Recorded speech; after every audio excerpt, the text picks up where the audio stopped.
Thanks, Chris. Just across from you in the Inner Harbor, PSI Net Stadium, where tonight Ray Lewis and the Baltimore Ravens host Derek Thomas and the Kansas City Chiefs. AFC wide open. With the demise of Denver and the crashing of the Jets, the AFC is up for grabs. Not much was expected of the Kansas City Chiefs, but at 3-2, they are in the mix. Elvis Gerback. It's a big year. There was a lot of expectations of what we were going to do last year. We came up short, but the focus is there this year. Power football has reestablished the focus and identity of the Kansas City Chiefs. A brute force philosophy championed by their coach. Gunther Cunningham. You can throw the ball all over, but in the end, it's the team that can run it and stop the run is going to win it all. Baltimore. 1, 2, 3. The Baltimore Ravens back down from no one and are perfectly suited for Kansas City's challenge. It's a war of wills on a primetime stage. Mano a mano. I'm going to make you pay the price.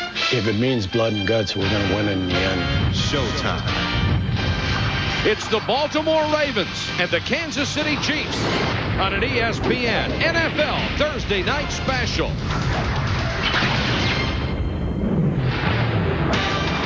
Baltimore, Maryland on a perfect Thursday night for football, and right in the heart of downtown, sold-out PSI Net Stadium, where tonight 69,000 plus are on hand to watch the Ravens and the Chiefs on an ESPN NFL Thursday night special. Good evening, everybody. I'm Mike Patrick, along with Joe Theismann and Paul McGuire. It's great to have you with us. Brian Billick and Gunther Cunningham are two of the NFL's 6 new head coaches this year. And while their philosophies on the game are remarkably different, their football teams are remarkably similar. For Kansas City, it's a case, Joe, of back to the future. Well, Mike, for years, the Kansas City Chiefs have been trying to open up their offense. They want to spread the field, throw the ball down the field. Those days are over. Gunther Cunningham has brought in a new attitude. He still wants that punishing defense, but he wants to run the football a lot. Now, that'll work out fine if you're ahead or close in the fourth quarter. Marty Schottenheimer may be gone, but he's not forgotten. Marty Ball is back.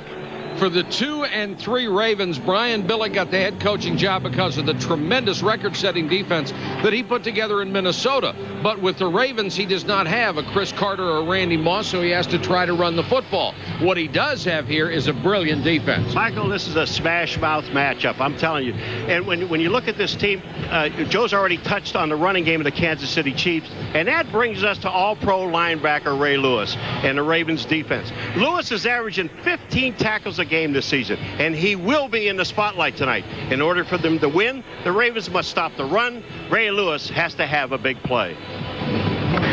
All right, Paul, it's definitely a linebacker type night. The Chiefs, Derek Thomas, the Ravens, Peter Boulware. They're strapping it up for an ESPN NFL Thursday night special.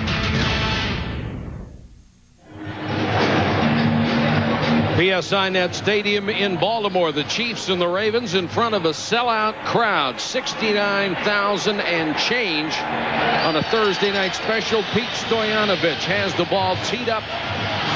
The Chiefs will kick off. Corey Harris and Kadre Ismail are deep. And you see that Stoyanovich does not get a lot of deep kickoffs. He is a great field goal guy. One of the best ever. There's Corey Harris, who's 4th in the AFC in kickoff returns, averaging nearly 25 yards a shot.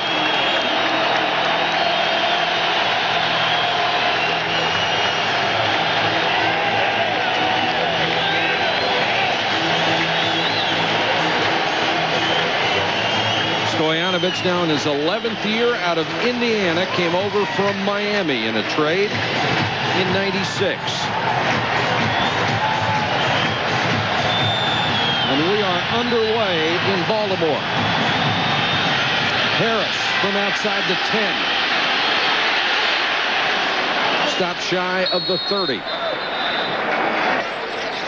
The Ravens offense has Stoney Case at quarterback. He's gone from third team to first in only 6 weeks, and he's 2-1 as a starter. Eric Redd has taken advantage of another chance, 6th in the AFC in rushing. He starts with Evans, Lewis, Ismail, and Pierce. Up front, an improving line anchored by 2-time Pro Bowler Jonathan Ogden, along with Lindsey, Mitchell, Blackshear, and Atkins. Atkins starting because of an injury to Harry Swain. Spencer Folau, his backup, also hurt. There's Harry Swain, 13-year veteran who came over from Denver and was expected to anchor the right side. Case play action on first down and throws too high. Had his tight end Greg DeLong wide open.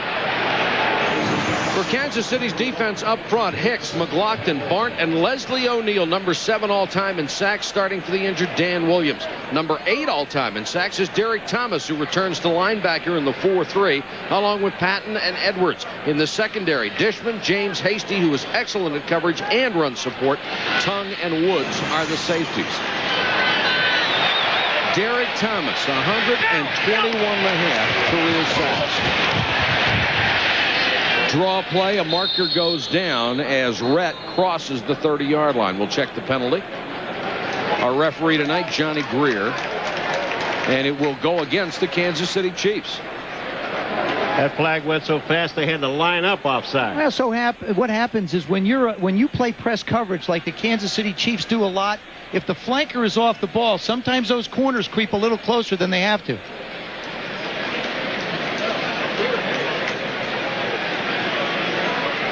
Offside, 71, defense, lined up in the neutral zone. That's Tom Barnt, the defensive tackle, switched from the offensive line in '97 and has really been a find for this ball club on defense. That'll make it 2nd and 5 for the Ravens.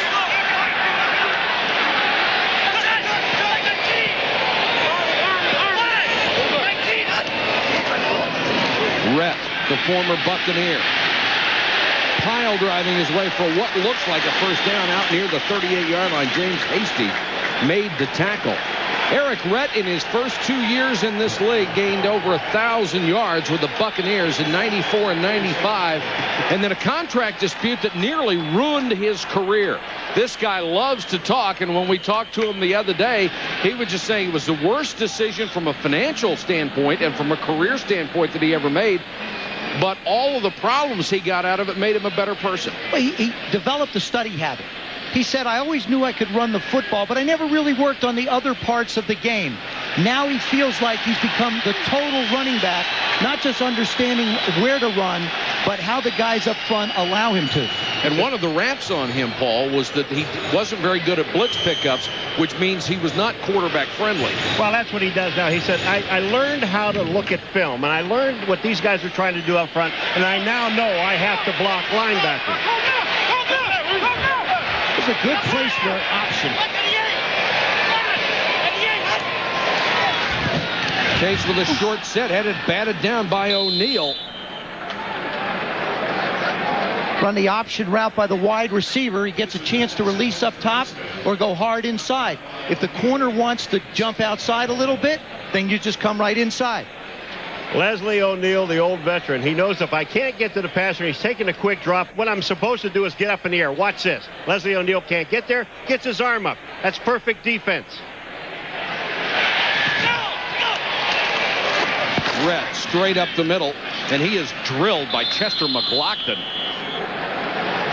the former #1 pick in the draft of the Oakland Raiders in '92.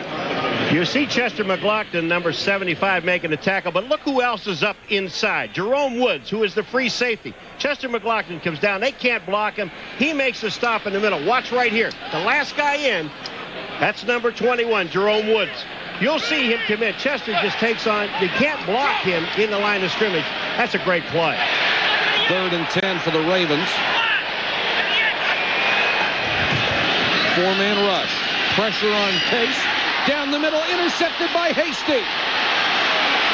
James Hasty at the 41-yard line, his 37th career interception. When I talked to Brian Billick during the week, He said the one problem that Stoney Case has is throwing the intermediate routes by getting the ball in the air arc and having it turn over 10, 15 yards down the field. Justin Armour does a good job on the release. He's on the right side of your screen. The middle's wide open. He just tries to throw too perfect a pass. Waited a little bit too long. Hasty came back and made the play. Kansas City now number 1 in the NFL with a +7 turnover ratio. And here's a blitz from the safety, Kim Harris. This team comes at you for 60 minutes just the way the Chiefs do. And they got helped out because Rashawn Sheehy lost his footing. They're lucky this wasn't a fumble. Elvis goes back. Sheehy slips, and he almost whiffs the ball. That ball winds up on his right hip. They're lucky they didn't lose possession back. He's lucky he didn't lose his right hip. 2nd and 16. Gerback to throw. Throws underneath, dropped and almost intercepted right in the hands of Derek Alexander. The Chiefs offense run by Elvis Gerback. He's throwing for fewer yards this year, but already has as many touchdown passes this season, 5, as he had in his injury-plagued 98. The backs, Sheehy and Richardson, the receivers, Rison, Derek Alexander, the big play man, averaging more than 21 yards a catch, and Gonzalez.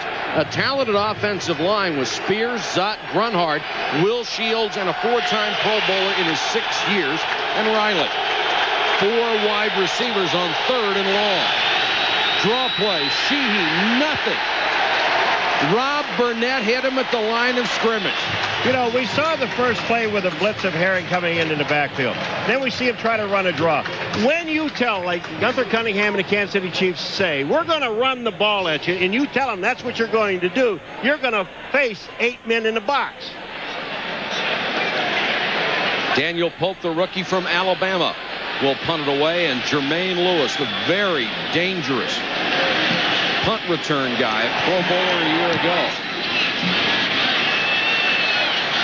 Signals fair catch and makes it at the 22. A 43-yard punt with no return. Both teams have had the ball once, been unable to move it. It may stay that way all night long. These overhead shots provided by the Southwest Airlines Aerial Cam high above the Inner Harbor in Baltimore for our ESPN NFL Thursday night special. Beautiful stadium here in downtown Baltimore, PSI Net. Second possession for the Ravens outside their 20. Case runs the option. This is what he did in high school and was a great runner at New Mexico. He gains 14. I don't think anybody was expecting him to keep it, Joe. He really wasn't. This is something Brian Billick put in, and I like it. After an interception, you want to get the quarterback's head in the game. This is a good way to do it. I expected him to pitch it, but evidently no Chief showed in his face. Run like a true option quarterback. If nobody's in your face, turn it up and go. How many times can you afford to do this before you go to your backup quarterback? That's it. We've seen it. Rhett, the deep man in the eye. They bang into each other on the handoff, and Rhett will get a couple. Marcus Patton on the tackle. Maybe they run the option because this team has not been able to throw that well. Only 1 of 3 since 1970 with 5 straight games less than 200 yards passing and 50% completions. The Patriots and the Buccaneers back in the 70s were the other 2. But I think if you're Brian Billick and you've just taken over this football team, you do what you do to win football games. He spent 7 years in Minnesota to get the weapons. This is his first year here. There's nothing instant anymore. You have to have time to build. Case under pressure from behind, hit as he threw. Leslie O'Neal pouring through from that defensive end spot. Boy, that is all Jonathan Ogden not making the block. Leslie O'Neal just runs around 75. Jonathan Ogden. Leslie O'Neal is 91. He comes from the outside. This is just a great pass rush to the outside. Look at Jonathan Ogden doesn't get his hands on him. Leslie O'Neal goes by, and then he hits Stoney Case. And one other thing, Dan Williams is not starting, and Dan Williams has played a lot. So Leslie O'Neal is rested and hungry to fill into that role. So that's what fresh legs looks like on somebody who's played 14 years. He's been rushing the passer like that his entire career and has had tremendous success. Here comes the blitz. Case hit again as he throws, and it's Leslie.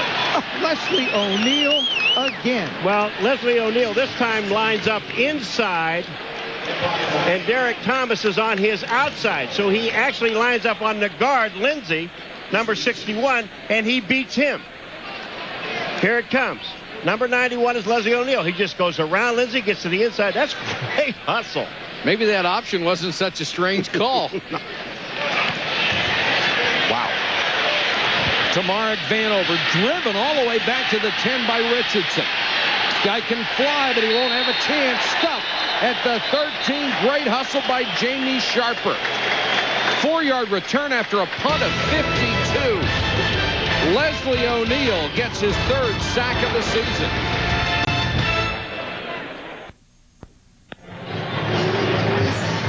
Ravens middle linebacker Ray Lewis kind enough to wear the microphone before the game for us tonight. Let's see what he was up to on the sideline. Let's do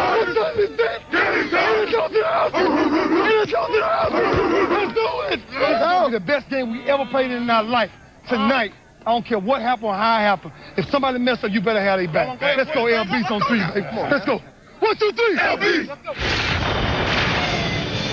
Just speaking personally, I would not want to have been in that first group. That would have scared me to death. And I'm glad. I'm glad I never heard that stuff when I was playing, too.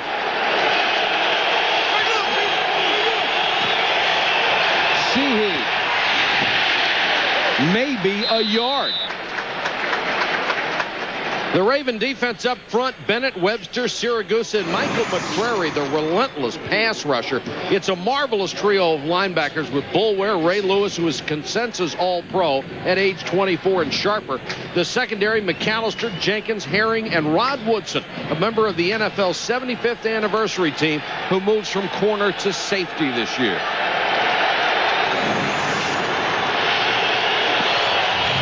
Draw play, Sheehy. He'll lose a yard. Larry Webster gobbled him up, and Ray Lewis was there too. Let's go to Solomon Wilcots. Yeah, Mike, on that first defensive series, the Ravens defensive linemen had a tough time getting their footing. They were slipping and falling down when they came off.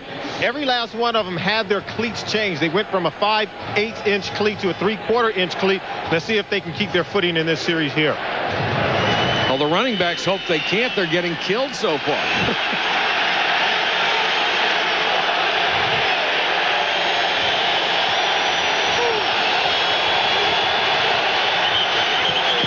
They'll blow the play dead.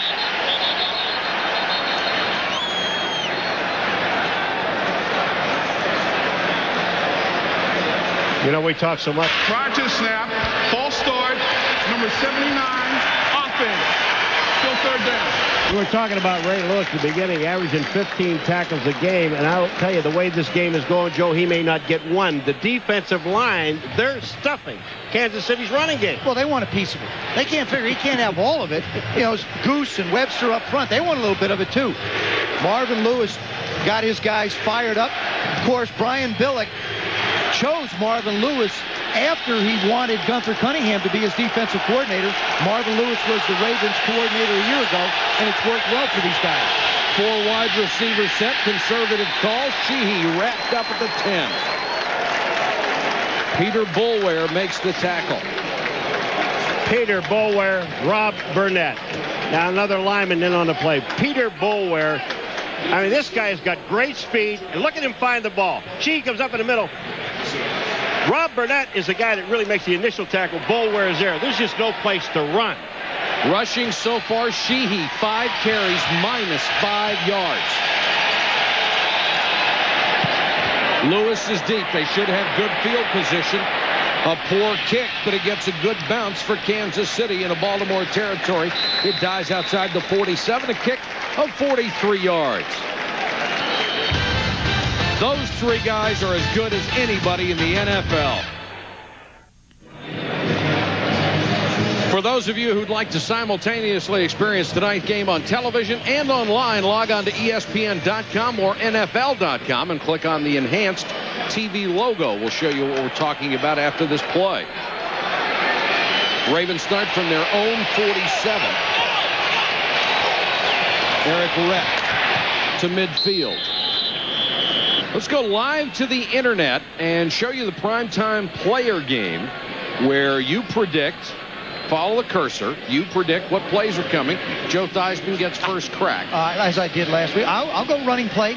I think they want to get to a third and makeable distance, 3rd and 4, so it's 2nd down and 8. I'd say it's going to be a running play. All right, so you pick running back. I pick the running back, yep.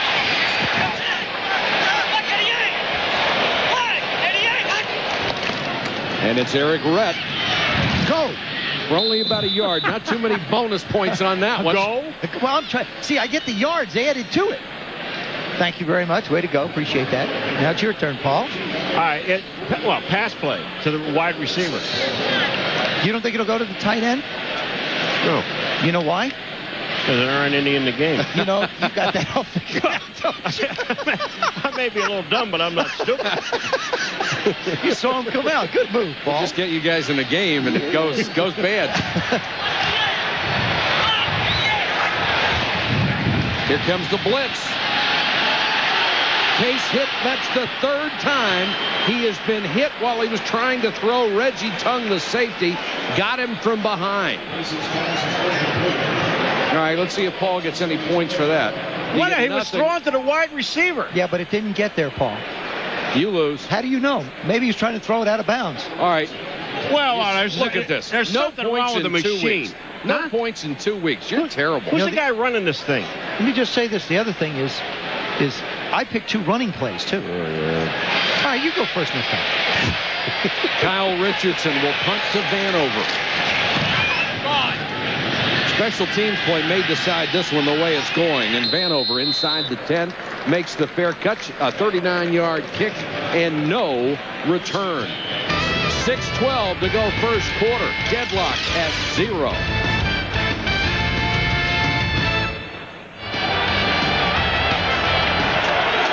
Chiefs start inside their own 10. Donnell Bennett, the new running back. Gerback under pressure, sacked inside the 5. Peter Boulware gets his 6th of the season. I'll tell you, this, when you're looking at it, Joe, this isn't fair. Well, you know, Tony Gonzalez is still working on his blocking, and Peter Boulware is going to give him a little education. Watch number 58 go around outside. Gonzalez does the best he can, but he's just not quick enough to get out of the blocks to try and even get a hand on Boulware. Boulware with his 6th sack. Kansas City has minus 11 yards in total offense. Bennett. These guys are just tearing them up inside. McCrary got down on his ankles. Well, I talked to Saragusa, the tackle, before the game, and he thought that Kansas City would go at McCrary because of his size. He's not as big as the other people. Well, the only problem is he's faster than everybody else. And when we talked to Mike McCrary last night, he said, I expect them to run at me. Look at how big Goose is. They're not going there. They'll come at the smaller ends and try and power their way out. But you're right. He's so quick, he can split the double teams. And he's always played with great leverage as well. 3rd and 15. Draw play. They'll whistle the play dead. It looked like the Ravens jumped. And they're saying they were drawn off. Well, I'll tell you what, the Kansas City Chiefs saw the blitz coming. False start on the center. Still 3rd down. That's Grunhard, the veteran center. Well, they saw Ray Lewis, number 52, step up in, and he's ready to come. I know Gunther Cunningham wants to run the ball, but, man, this is ridiculous. And this is where, when you take a philosophy of run the football, when you wind up in 3rd and longs all the time, it's not one of the things that your team has worked on. Draw play to Bennett. It's the best run they've had tonight. Donnell Bennett out to the 12-yard line, but still well short of a first down. McCrary and Herring. The problem with runs like that is they're just getting you in better position to be able to punt. Now, as far as the Ravens go, this will be the 2nd time in a row that they will wind up with excellent field position. So far, Kansas City's defense hasn't given them a chance to score. They have to start taking advantage of the field position they have. Lewis in the first 5 games well off what he was able to do a year ago. Pretty kick this time by Pope. Lewis, fair catch at the 39. A battle of field position and a 48-yard punt off the foot of Daniel Pope helps Kansas City's cause.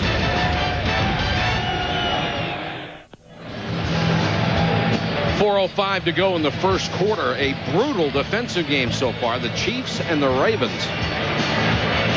Neither team able to do anything against the opposing defenses. Kansas City's best play, look at the total yards. And the Ravens, most of that was on a Stoney Case option run. Play action on first down. Good protection this time. And he airs it out. Hasty nearly had his second interception. Ismail had a step on him, but the ball was underthrown. The fact of the matter is these wide receivers of the Baltimore Ravens do not have the speed or niftiness to beat the corners of the Kansas City Chiefs. I think they're going to have to run crossing routes. Ismail tries to go inside. Hasty never takes his eyes off of Stoney Case. When you've got a cornerback who can run backwards for 30 yards and still look at the quarterback and not have the wide receiver get separation, that's a tough throw to ask your quarterback to make. Miserable start for Case, 0 for 7 with a pick. Leslie O'Neal from behind. Case will gain a yard. I'm going to tell you what, though. This was pretty good pass blocking by the Ravens. The only problem was nobody's open. I mean, then it was good pass coverage by the Chiefs. Exactly. Scott Mitchell came over from the Detroit Lions after he was benched there. Started the season for this ball club through 1 touchdown pass, 4 picks, very similar to his stats a year ago, and was benched in favor of Stoney Case. Tony Banks was the other veteran quarterback that they brought in. Case going for Ismail again. Double coverage, Dishman and Tongue, and there's a marker down. This may be the only way either team will gain any yardage tonight. I'll tell you what, Donnie Edwards just leveled Stoney Case. When he threw the ball, Donnie Edwards nailed him.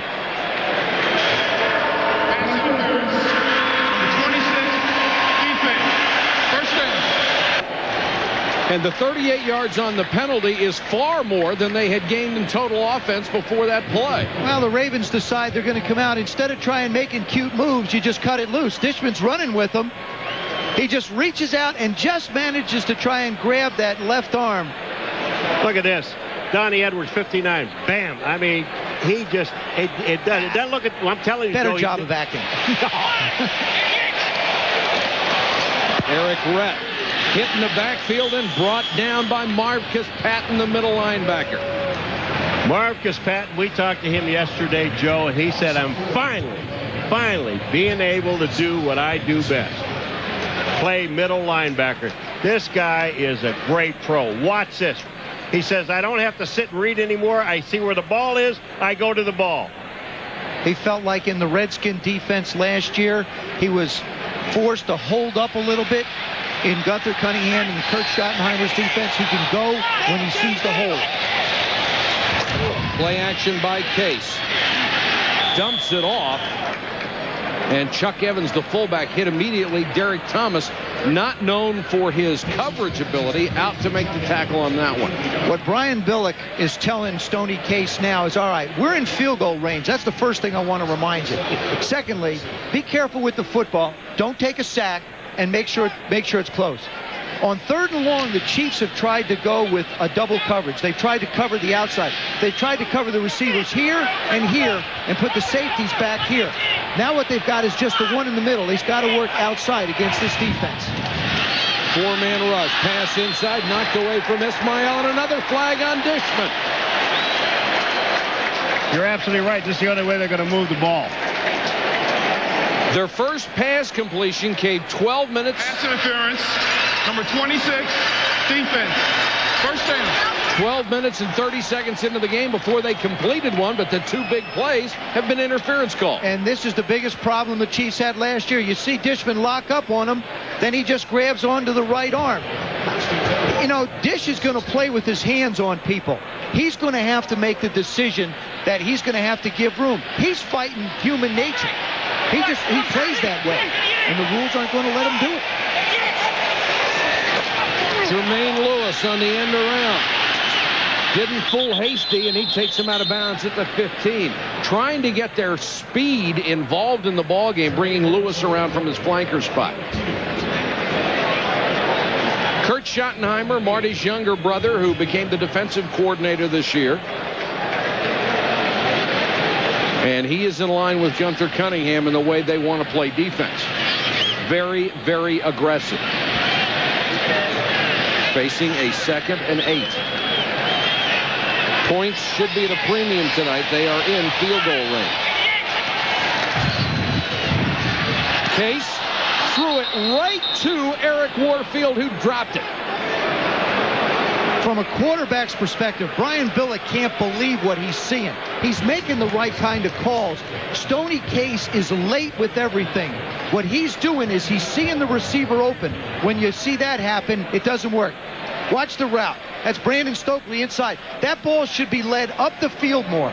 Stoney Case is holding on to the ball too long. He's got to trust what he sees and let the ball go. Facing a 3rd and 8 now.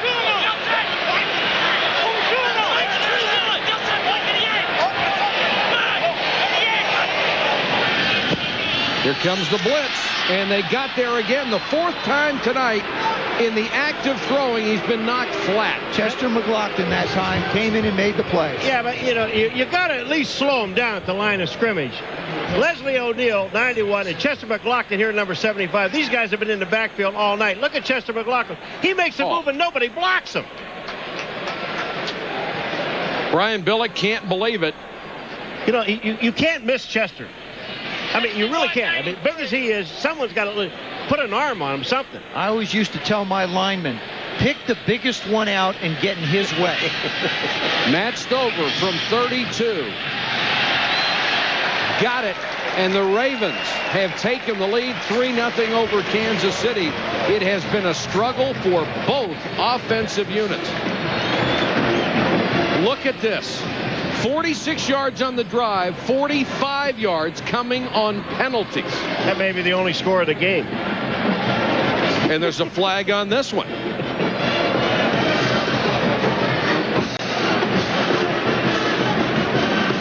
And it will go against the Ravens.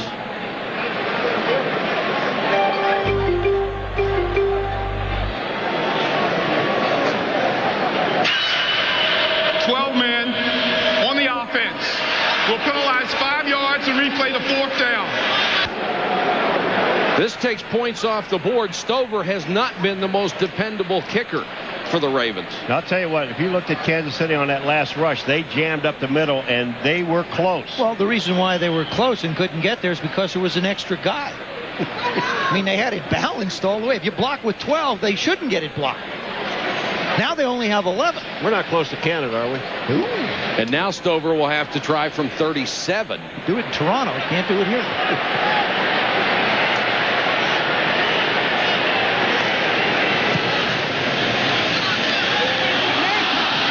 Hit the upright. When you get a chance to score against either one of these defenses, you had better score. It's going to come back to haunt you. Well, they did once, but they had too many guys on them. I mean, this is a little bit bizarre. This is an easy kick. Now, I know the middle of that field's been chewed up, but that ball hits dead in the middle of the upright. How hard is that, Paul? I mean, to do that? Hit that? He can't believe it. When you're trying, I think it's impossible. But you know the thing that Brian does is he doesn't go after the kicker. He Mike goes Stock, after the special teams coach, he knew he dodged a bullet on that one. And now Kansas City takes over, and into the game for the first time, Bam Morris, who gets bammed after about 2. And he wants to play very well here coming back. Lionel Dalton made that tackle. You know what's really amazing? When you're watching the Kansas City Chiefs run up in the middle, from tackle to tackle, when you watch them tackle to tackle, when these guys go in the hole, Mike, they go the other way. I mean, they get almost to the line of scrimmage, and then they kind of disappear backwards. Bennett checks in on 2nd and 10. Gerback, play action. Throws on the run, incomplete. intended for Lonnie Johnson. There have been many great athletes in this century, but there are very few who have come to define their city and an era. Johnny Unitas certainly qualifies. In the ESPN Sports Century book that details the best of this century, Johnny Unitas is the athlete of the 50s. You can pick up a copy of ESPN Sports Century at bookstores nationwide. A must-have for the serious sports fan. The legend. He was something. Gerbeck under pressure, throws in the flat. That one's complete to Lockett for a first down. Lockett has been a big lift for this passing attack. If you really look at this game, Kansas City should have an advantage on the offensive side of the ball. Both defenses play hard, but Kansas City's players have been together long. Lockett has speed. Alexander has moves. Rison's a tough guy, so they've got more depth on the offensive side than Baltimore has. Kansas City breaks the huddle, but they're not going to get the playoff. That's the end of a rapidly moving first quarter and rapidly moving defenses. It's 0-0 in Baltimore.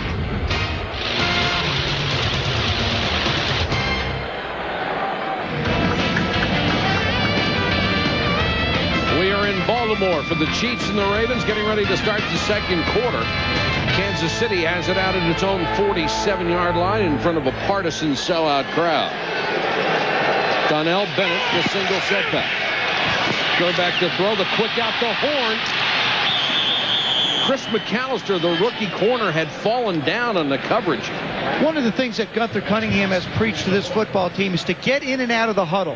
He ran 128 plays at practice this Thursday in an hour and 20 minutes. That's 128 plays. He wants them in and out. They'll be out of this huddle with 20 seconds to go. Look at the offensive line run to the line of scrimmage. He wants to give his quarterback a chance to get up there, and he wants to snap the ball within 10 seconds. Bennett. Gang tackled as he got to the 35. You know, when you look at this Ravens defense and you run up in the line, Joe, from tackle to tackle, the guys that go around behind happen to get in on the play. Yeah, Webster and Saragusa build a pile, and they let Burnett and McCrary come around outside. It's kind of amazing. You know, I'm not downgrading it. It's like street football. It's everybody go to the ball and don't let anybody get in your way. And that's exactly what they're doing. Second and 9. Bennett. This will bring up a 3rd and long. Just to finish the speed of the Kansas City offense to the line, the reason Gunther Cunningham did this was he wanted his team to focus all the time during practice. He didn't want any lagging moments. Jimmy Ray, the offensive coordinator, has to get the plays in quickly to Elvis. So the whole process is speeded up from coordinator to quarterback to line to get there. Take a look at the defense and let's go. Gives the defense less time to rest as well. Yeah, but once you get to that line and you get up there and you get all these things all ready to go, now you got to block somebody. That's 3rd and 6. That's the final part. Gerbeck out in the flat. That'll be close to a first down. Lonnie Johnson, the backup tight end, makes the catch.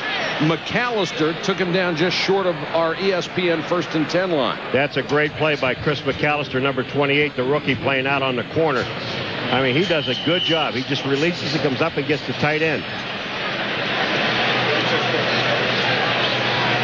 Coming out is Lonnie Johnson, 93. Watch McAllister. He knows he's a big man, so I take him right at the knees, and he's got to go down. What a great play. They'll bring the chains in from the far side.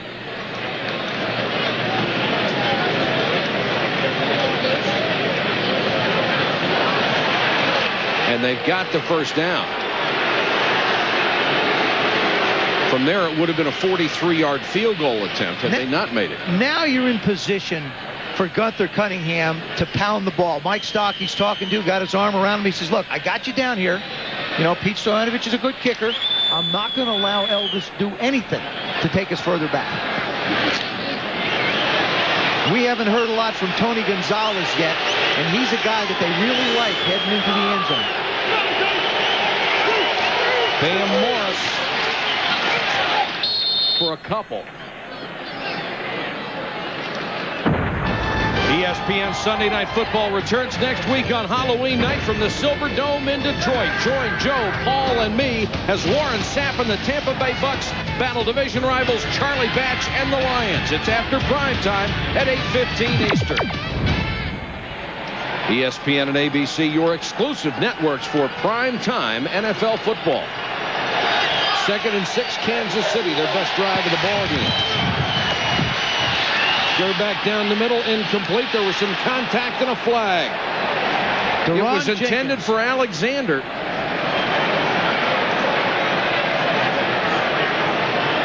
This is a classic case of a defensive back being beat and hooking the receiver. Pass interference, 25, defense, first down. You get enamored as a defensive back looking at the quarterback, and receivers are going to run by you, and that's exactly what happened to Deron Cherry. See him up here? Deron Jenkins, excuse me. Deron Jenkins is right there. He's just looking back, and Alexander just goes flying by him. It's like he was standing still. That I would have called holding instead of pass interference.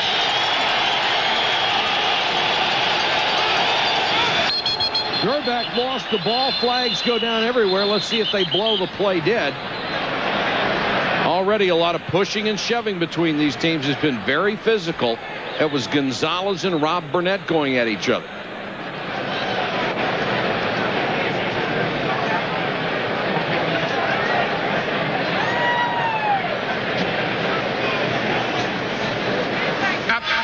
False start, left guard, still first down. Dave Zott makes the mistake, and that will cost them 5. Michael, you talk about pushing and shoving. I learned to think a long time ago. And when you get into pushing and shoving, you make sure the guy you're pushing and shoving weighs about 150 pounds less than you do. You just don't push and shove the big guy. I really feel like the Chiefs are not going to be able to run the ball in the end zone here. I think they're going to have to throw it, and they've got to figure out a way to get the ball to Tony Gonzalez, because he gives you a good matchup against those linebackers. Chiefs have already hurt themselves with 6 penalties in 18 minutes of play.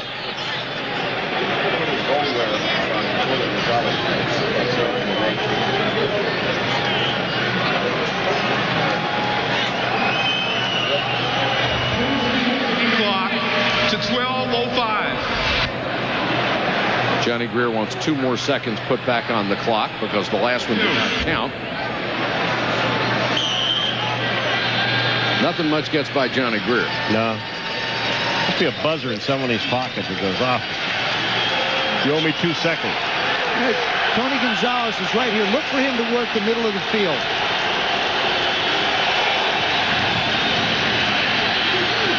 Gonzalez, touchdown.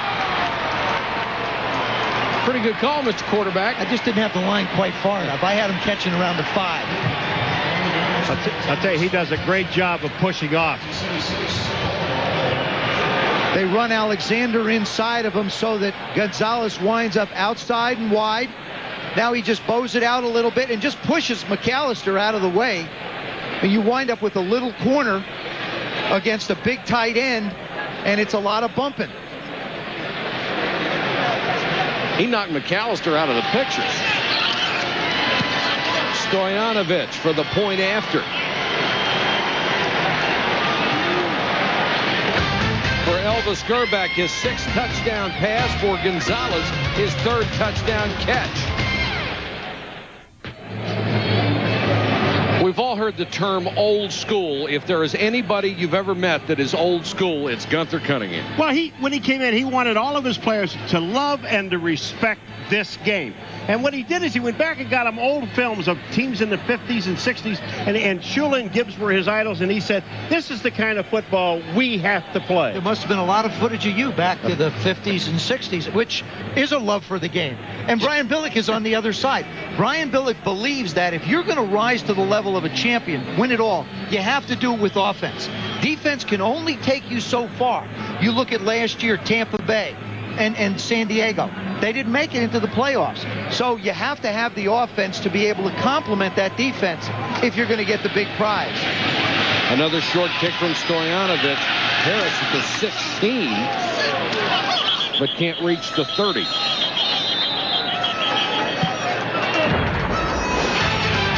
Monday Night Countdown every week at 7. Mike Tirico, Tom Jackson, and Sterling Sharp with all the latest news around the league. Then at 9, it's ABC's Monday Night Football. The Atlanta Falcons head to Pittsburgh to battle Jerome Bettis and the Steelers. ESPN and ABC, your exclusive networks for prime-time NFL football. So now the Ravens offense has to produce down 7-0. They have not produced so far. Stoney Case. DeLong caught it and fumbled it. Now they say incomplete. It was picked up by Donnie Edwards. That was a walkover for a touchdown. Well, what's happening here is the Kansas City Chiefs, they're doing it with 7 guys, the 4 down linemen and 3 linebackers. Now, take a look at this. Here's a shot by Dishman. DeLong never had the ball. This is a good call. But you can't throw that ball high and away. You've got to hit him in the gut with it, and sooner. He struggles with throws like that, and he's made a number of them. That's why he's 1 for 11 tonight.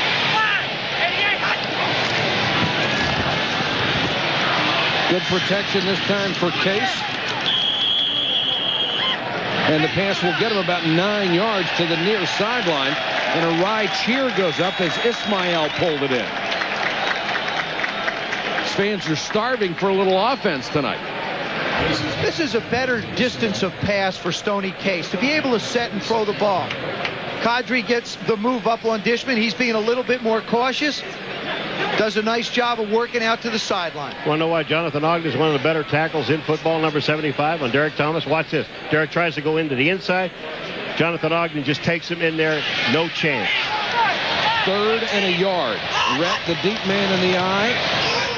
Case, play action. DeLong hangs on to this one, but he doesn't have the first down yet. And James Hasty, what an incredible play by a corner to grab a 255-pound tight end and not let him get the yard. Yeah, but this is Greg DeLong's fault. He fought this ball all the way into his hands. If he just catches the ball with his hands, turns, and he may be able to pick it up. Actually, when you have play action away like that, the second mistake he makes is you have to get up the field 2 or 3 yards and at least get to where you can get the first down if you have to fight the ball. Richardson to punt to Vanover, who waits near his 20. Poor kick. Vanover comes up trying to field it, gets it on the hop, and dragged down at the 33. 4-yard return. Jamie Sharper with another special teams tackle after a 34-yard kick. The Chiefs on top, second quarter.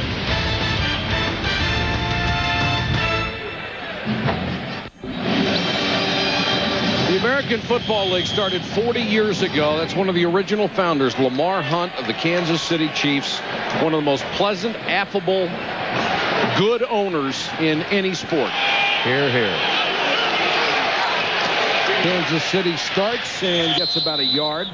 Solomon Wilcots, our colleague down on the sideline, played both corner and safety. Rod Woodson this year making that transition to a deeper spot. Solomon, how tough is that?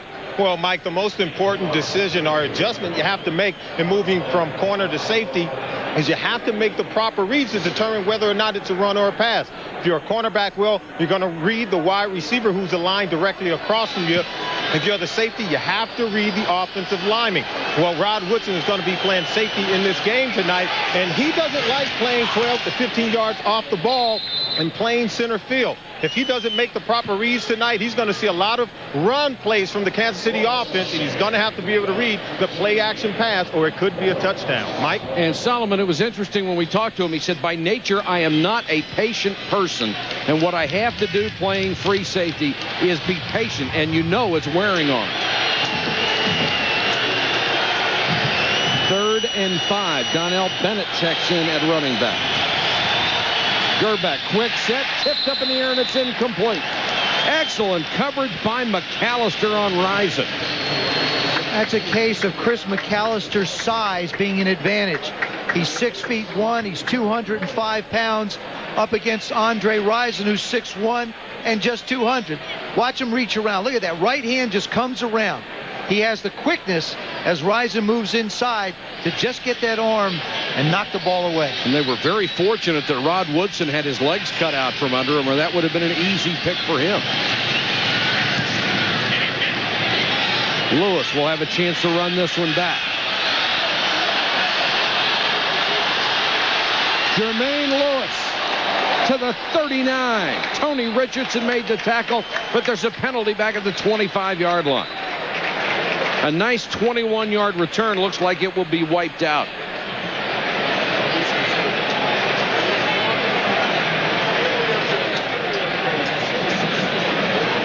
And there's an injured Kansas City Chief.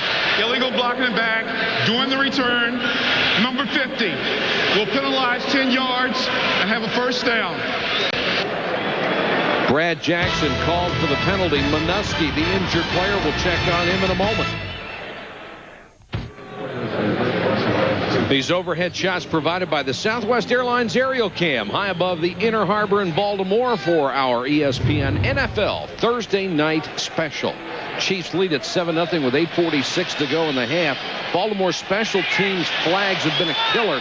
They would have started at the 40 on this one. The other flag on special teams cost them a field goal. Eric Rett barrels through the first hole he's seen tonight up to the 34. Hasty and Woods had to make the tackle. And yes, it's a first down. Boy, this is some excellent blocking up in the middle of the field. You know, when you get the center Mitchell and these guys blocking in the middle. Rett, watch him run with his head down. He's really expecting to get hit about now, and he does. But he bounces off and gets himself downfield. That was Tunk 25 who missed him. Then Rett, when he got the open field, picked his head up and picked up the first down. Great balance and a gain of 18 for Eric Rett. No running room this time. He dives forward to the 34. Barnt and Edwards were in on the stop. James Atkins, who is starting at right tackle tonight because they already had 2 injuries at that spot, is out with a groin pull. So Everett Lindsey, the starting left guard, has to go to right tackle, and Mike Flynn, the backup lineman, comes in to play left guard. And now Edwin Mulatalo is into that offensive line. So they really have to shuffle up front. Case in the flat to Rett. Thomas is there as he gets it across the 35 to the 36. Man, is that a great play by Derek Thomas. What Derek Thomas did is get himself set. He's got the coverage on the outside. He's going to see Rett, but watch him break down. Here's Derek Thomas. He watches Rett when he catches the ball. Now watch him square himself up, break down, and make the tackle. And you don't think of Derek Thomas in space. We're so used to seeing him as a rush defensive end. We're so used to talking about the Kansas City Chiefs of just being Derek Thomas on defense. Part of what Gunther Cunningham wanted to do is turn this thing into a team concept, and that's what he's done. Pressure coming, incomplete. That was intended for Aaron Pierce, the tight end. Case now 4 out of 15 throwing. And Baltimore will have to punt again. Brian Billick has a lot of guys on this team with 1-year contracts. He brought in a lot of people out of necessity offensively that nobody else in the NFL showed much interest in. And he says greed is a great motivator, and I want to see who steps up and plays well. He trusts greed, and he feels like, hey, if these guys step up, it's a great opportunity. If not, there's going to be some more opportunities for other players. Richardson to punt to Vanover. Pressure up the middle, and he crushed it. Vanover back to the 7. There's a marker down. And Vanover takes it back across the 20. We'll check the penalty. A booming punt of 56 yards. And he'll have to do it again. The 3rd time special teams has provided a disaster for Brian Billick. Holding. I got to wonder, though, if he'd take, well, definitely Kansas City wants another shot at this thing.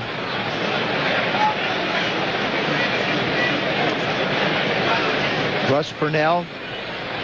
Hasn't been a pleasant hour and a half. Number 51 will penalize 10 yards and re-kick. Cornell Brown, the backup linebacker out of Virginia Tech, called for the hold as he was trying to prevent the block. Well, first of all, now it's a 10-yard penalty. And what happens again is now the punt team, they have to run that distance again. And you got Tamarick Vanover back there who can break it at any time. They want him to have another chance.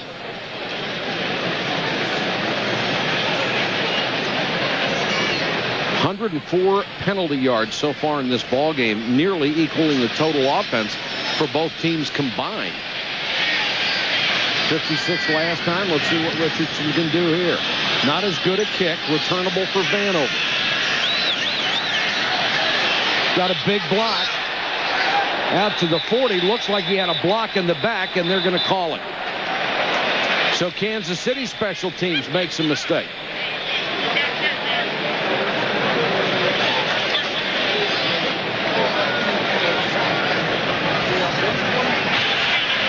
Billy will block in the back.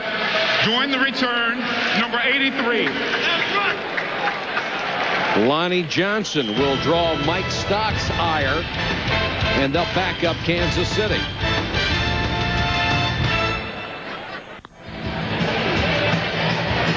Chiefs general manager Carl Peterson went through a rather acrimonious time with John Tate, their first-round draft choice, the offensive tackle. He didn't sign until September 9th. He's in the lineup right now. Huge guy, 6'4", 306 out of BYU. Bam Morris, driven back, did not make the line of scrimmage. Tate saw some action for the first time last week, and there is a theme to this. Tate was the next to last first-round draft choice to sign. L.J. Shelton in Arizona was the last. And, Joe, they both have the same agent. I believe so, and it's just been one of those tough things that they haven't been able to really get things ironed out in a timely fashion so that the players can get in and be able to contribute to a team from the beginning of the year instead of in the middle all the time. And a lot of times for a rookie, that's just a wasted year. Gerbeck throws, knocked away. Terrific play by Deron Jenkins. The Ravens have got three good young corners: Deron Jenkins, Dwayne Starks, and Chris McAllister.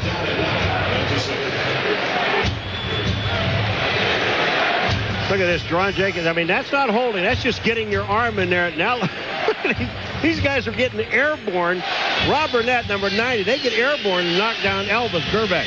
You saw in that last play, Lockett having trouble getting off of press coverage. That's the one thing that's been the rap on him. Bennett's in on 3rd and long. He gets the toss. They string it out and nowhere to go. McAllister up from the corner for the tackle. All right, we were talking about John Tate, number 76. Now, they don't do anything here, Joe, but watch the block he gets. Here he comes to the outside. He's leading the play. Well, he's blocking a corner. Yeah, but I just don't like trying to run wide against either one of these defenses. Their linebackers are too active. They've got too much speed on the perimeters, these defenses. You're better off throwing the ball on 3rd and 9. Pope will punt to Lewis, who waits at his own 25. This game has been about field position from the opening whistle. Jermaine Lewis, nice return. 11 yards after a 42-yard kick. ESPN's College Game Day, Saturday at 11 a.m. Eastern, live from Texas University. Then at noon, number 22 Ohio State against number 25 Minnesota. At 7, a battle between father and son. Bobby Bowden for career win number 300 against son Tommy Clemson's Tigers. Over on ESPN2, we start at noon, number 13 Michigan State against number 16 Wisconsin. At 6, LSU and number 11 Mississippi State. At 9, Colorado State against Wyoming. And that would be the University of Texas, where College Game Day comes from. Stoney Case in trouble, slips a couple of tackles, and gets it out to the 39-yard line. That was a missed handoff, and when Stoney Case turned around, Leslie O'Neal was breathing down his neck. You don't think fear is a motivator. He'll hand off. Okay, misses the handoff. Oh, my goodness, here comes Leslie. Let me get out of here. Does actually an excellent job to pick up 3 yards. Been the most productive runner for Baltimore tonight. Out of fear. Pure fear. We haven't seen that option again. That was very successful. Kansas City showing blitz. They come with it, and they hit the tight end Aaron Pierce. Out of football a year ago, the former New York Giant gives the Ravens a first down. Donnie Edwards, number 59, the linebacker, plays this thing beautifully, misses the ball.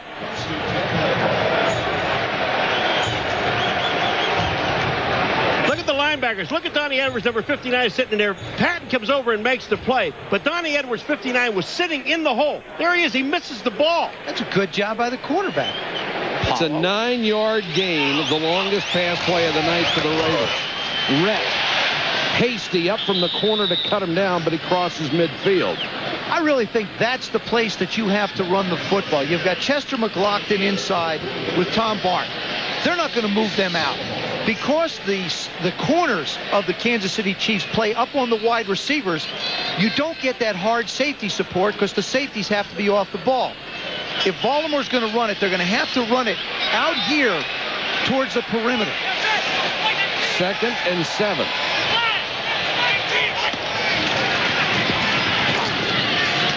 Case with time, throws to Armour, complete.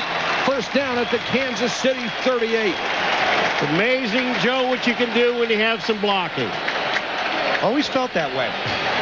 Just had to get 5 guys up front to believe that. There is just outstanding blocking at the line of scrimmage. So watch this. They're blocking on McLaughlin. Blackshear is blocking. And they just take him to the inside. That was Lindsey, number 61, blocking. And Justin Armour makes the catch. When you have time to throw, you can find people that are open.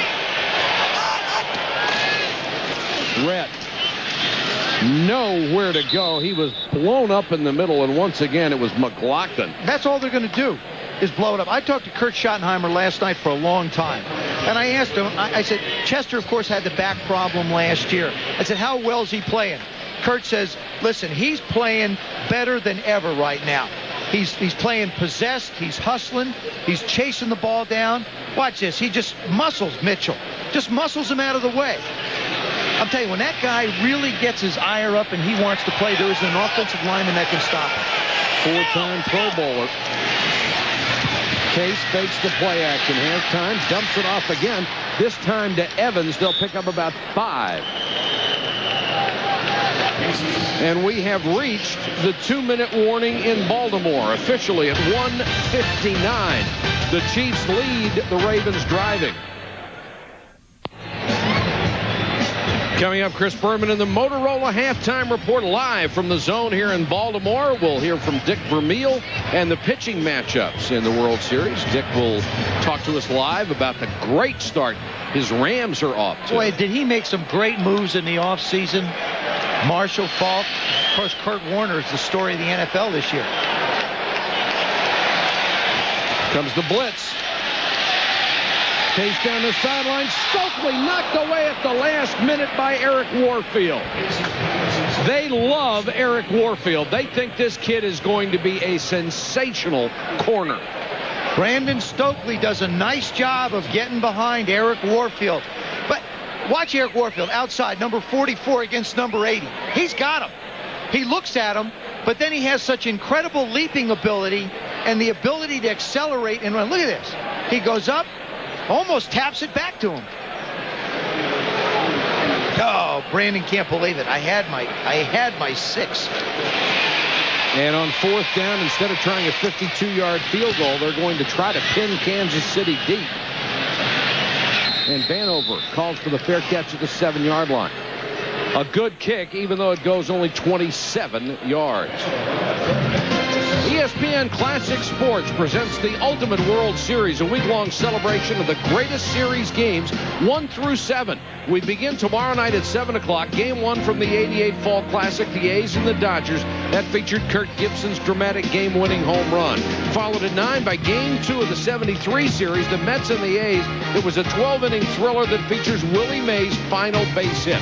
It's the Ultimate World Series, only on ESPN Classic.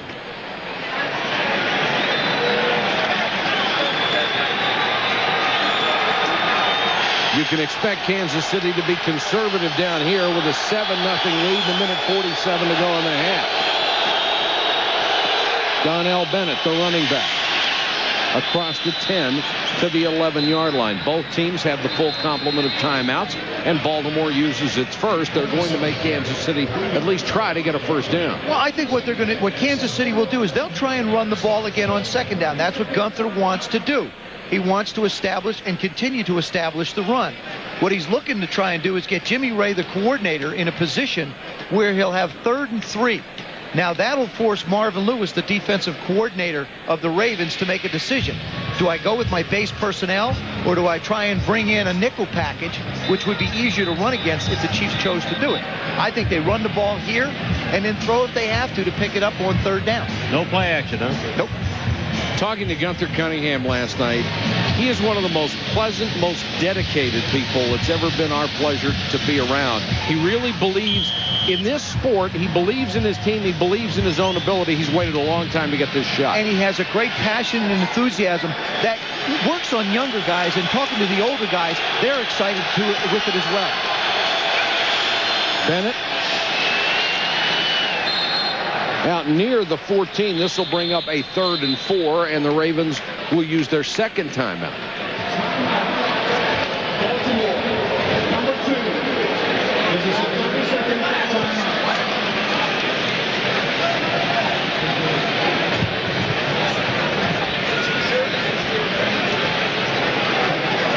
Gunther Cunningham, was sitting there last night talking to him, and you don't want to go home. You just don't want to go anywhere. You want to listen to all the things that he has to say. He really, Joe, he does. He has so much passion for this game. And the one thing about him, though, is that Derek Thomas came late. He'd find him, yell at him on the field. And when James Hasty came in and sat down with us, he said everybody on that team lit up because there are no stars on his football team. Every single one of them are equal. 3rd and 4 for Kansas City. Bennett, the running back. He'll get it on the toss.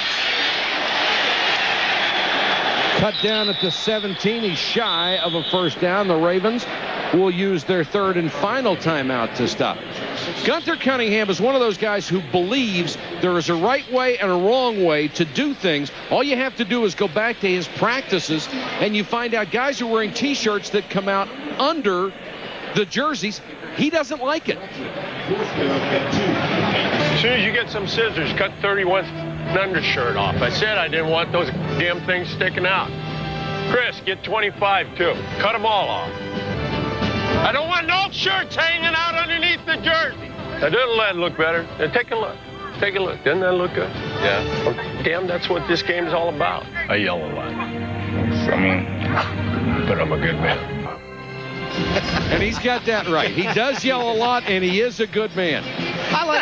He has a certain way that he wants to do things. He has disciplines, and he has directions that he wants his team to go. And he will succeed. He doesn't compromise. Jermaine Lewis. The Ravens defense did its job, and Lewis watches it go out of bounds. A good kick from Daniel Pope, and the Ravens offense will have a minute 22 to try to get something on the board. That is a great kick by Pope. He never gave Jermaine Lewis a chance to field the ball. He kicked the ball out of bounds on the other side of the 40-yard line, actually at the 33-yard line, 34-yard line. That's a great kick. But that looked like a terrible spot. It looked like the Ravens lost at least 5 yards on that. That's why the crowd is booing.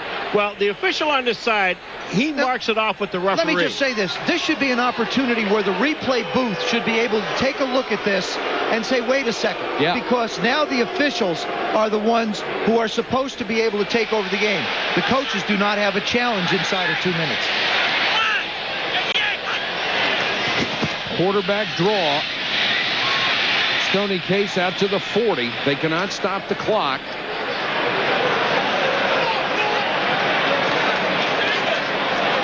Strange play when you stop the clock 3 times on defense and then get it on offense and run a quarterback draw.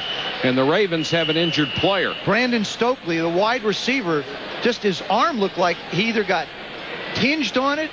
He's really holding his right arm bad. This is the situation where you have no more timeouts. You have a guy that's legitimately injured, and they're going to take 10 seconds off the clock. Inside the last 2 minutes, Baltimore is out of timeouts. We will run 10 seconds off the game clock. Please reset the clock.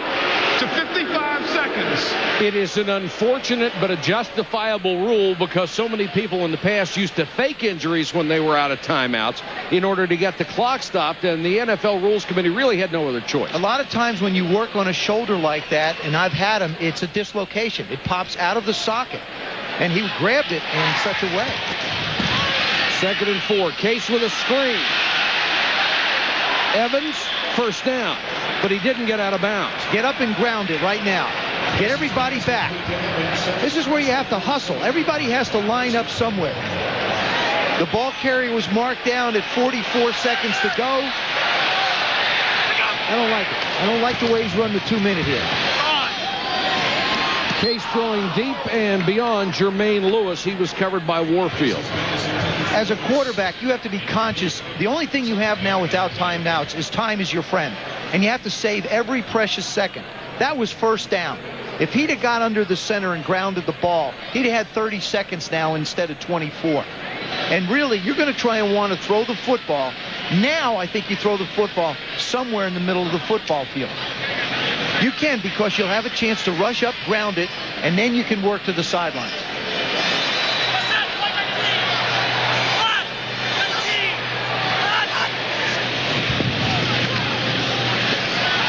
Case under pressure. Stoney Case stays in bounds, then gets out of bounds. Nice move. The quarterback juked the defender, made him believe he was going to go out of bounds to stop the clock, got an extra 6 or 7 yards out of him. Tom Bart thought he had him for the loss. Number 71. He really thought he had him. This was great defense. They only had a 4-man rush, which I liked that they put 4 guys in. Look at Bart. He's going too fast. Stoney Case, now this is just athletic ability right here. Stoney Case, watch this move to the outside, back to the inside, because James Hasty thought he was going to try to get out of bounds. He didn't, picked up the first down, and then got out. Only 15 seconds to go. One more completion would give Stover a shot. Lewis turned defensive back and knocked it away from Reggie Tongue. Well, I liked what Jermaine Lewis did on that one. He just takes and swats Tongue right in the chest. Try and say that twice. Give him a lick. Give him a lick. Tongue. Watch his right hand. Jermaine Lewis goes up, and he just tries to knock the ball away. He almost waits for Tongue to get a hand on it, and then tries to make a play on it and knock it away. That's a beautiful job by the 5'7", 172-pound wide receiver. Those are the things that receivers have to do for a quarterback to help them out. They always don't have to catch the ball, but they have to prevent interception. Only 7 seconds. They either go for the end zone or a quick sideline. And Case throws deep. Knocked away in the end zone by Bracy Walker. Smart defensive play by Walker. He was not going to take a chance. The end of the first half. Kansas City 7, Baltimore nothing. Now let's join Chris Berman for the Motorola halftime report.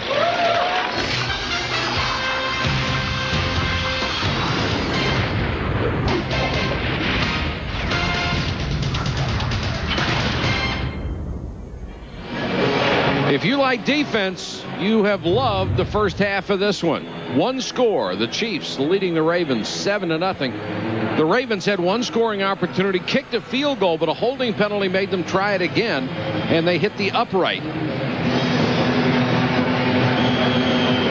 Big Chester taking a little breather while the offense gets the ball. Stover to kick to Vanover. Another short kickoff from the 12. Vanover with blinding speed gets outside, lost his footing, and goes down across the 40. Kansas City with its best starting field position. Here are the first half stats. Not much to look at. Both teams combined less than 200 yards. No third down conversions for the Ravens. That hurts. Well, they only had 2 of 8. Well, and the thing, too, is Kansas City penalties, 7 for 73. That 158 penalties last year was an area of concern for Gunther, and it still has to be. They gained 80 in total offense, had 73 yards in penalties. Donnell Bennett. Nice hole this time, breaks off one tackle and fights his way out near the 49-yard line. Ray Lewis, number 52. We talked so much about him averaging 15 tackles a game this season. Number 52 is Ray Lewis. Watch him. He plays the play extremely well. Gets the outside. Dave Zott, 79, is blocking on him, but he can't make the play.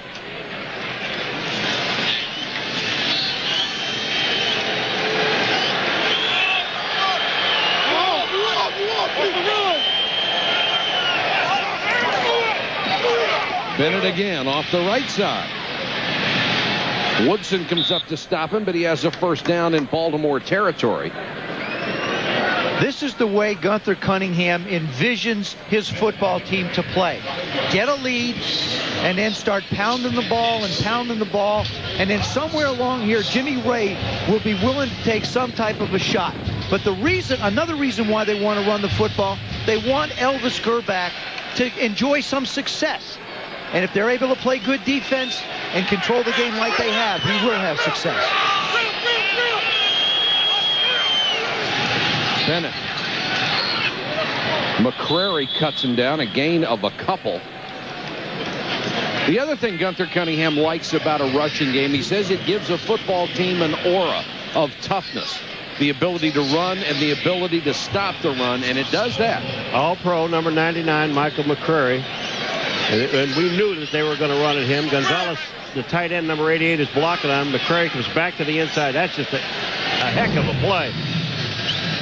Guy says he is driven, had to earn respect and play hard on every play because he wasn't one of those high-round draft choices.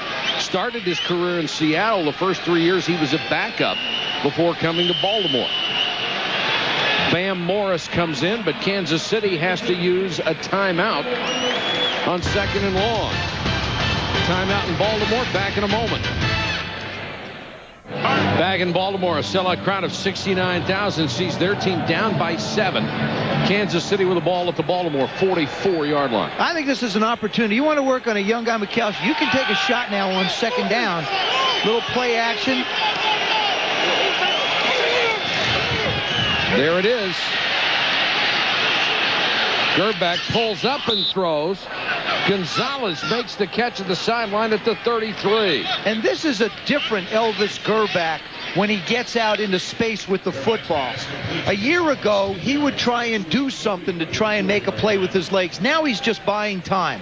They run the play action fake on McAllister. There's Derek Alexander. He's going to go up top. Look back. Why not take a shot? All right, now your quarterback is scrambling. Does a good job of giving a little bit of space and allowing Gonzalez to get in position to make a play for him. Back to Bam Morris. He gets to the 32. Ray Lewis and Jamie Sharper right there to bring him down.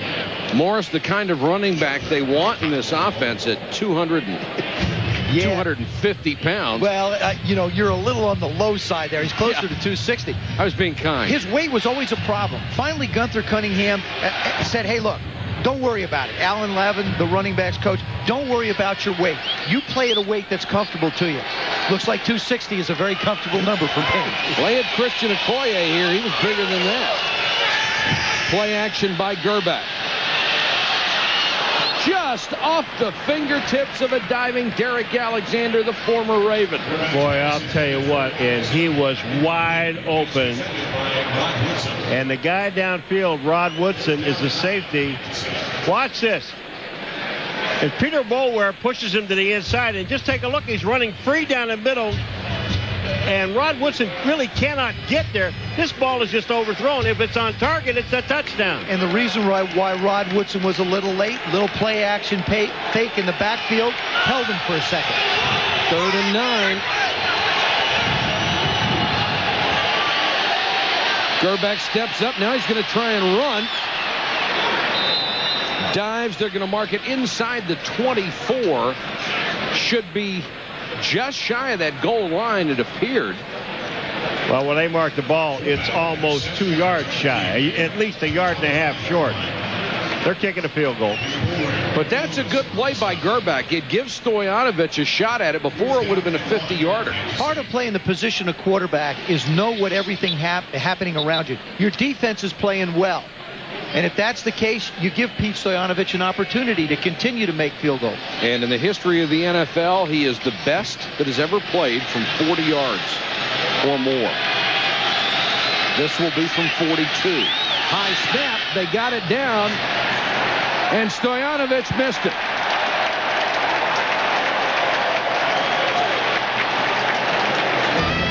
Gunther Cunningham could have taken a 10-point lead, but didn't. After the missed field goal, Baltimore takes over. Eric Rett lost his footing, goes down outside the 30. And Derek Thomas, just an outstanding play on the outside. You're right. You can't run inside. You sure can't run outside. I think what you have to do, if you're the Baltimore Ravens and you want to run the football, you have to create some type of misdirection, because this defense reacts so quickly to things. You've got to try and bring the ball back the other way if possible. Play action by Case. Good protection. And nearly intercepted a throw that was way off target and hit Jerome Woods right in the chest. Stoney Case is really struggling. 8 of 24, 41 yards. And he should have had at least 3 picked off. See, if you cannot hold the ball late down the middle of the football field. Now, I'm not sure whether he's trying to throw that to Aaron Pierce or Justin Armour. And I don't think either of those receivers knew which one was supposed to get the ball either. I think he was throwing to Jerome Woods. You almost got it to him. The Ravens have yet to convert on a 3rd down tonight. Here comes the blitz. Good job to pick it up. The pass to the sideline is complete to Ismail. Would be a 1st down, but there's a flag down, and this will come back on a hold.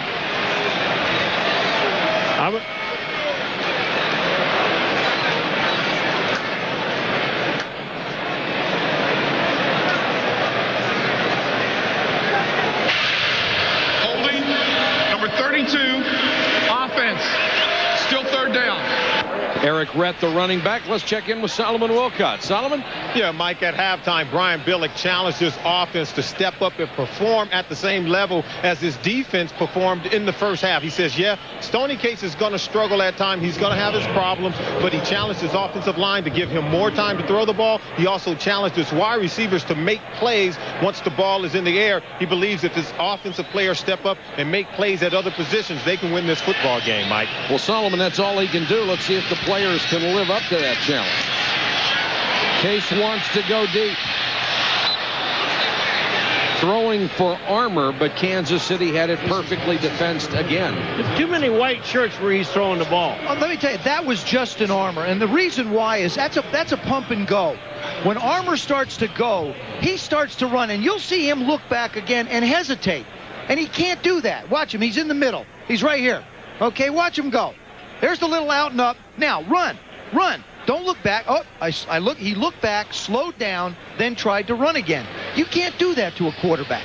Once you take off and go, you have to go. Richardson to punt to Vanover. Not a lot of height on it. Vanover back to the 36.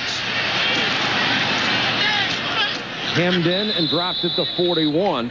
A 42-yard kick. Corey Harris with a tackle on special teams. The Kansas City defense pitching a shutout. They're up 7-0. Speaking of museums, close to Halloween, boys. I love Halloween.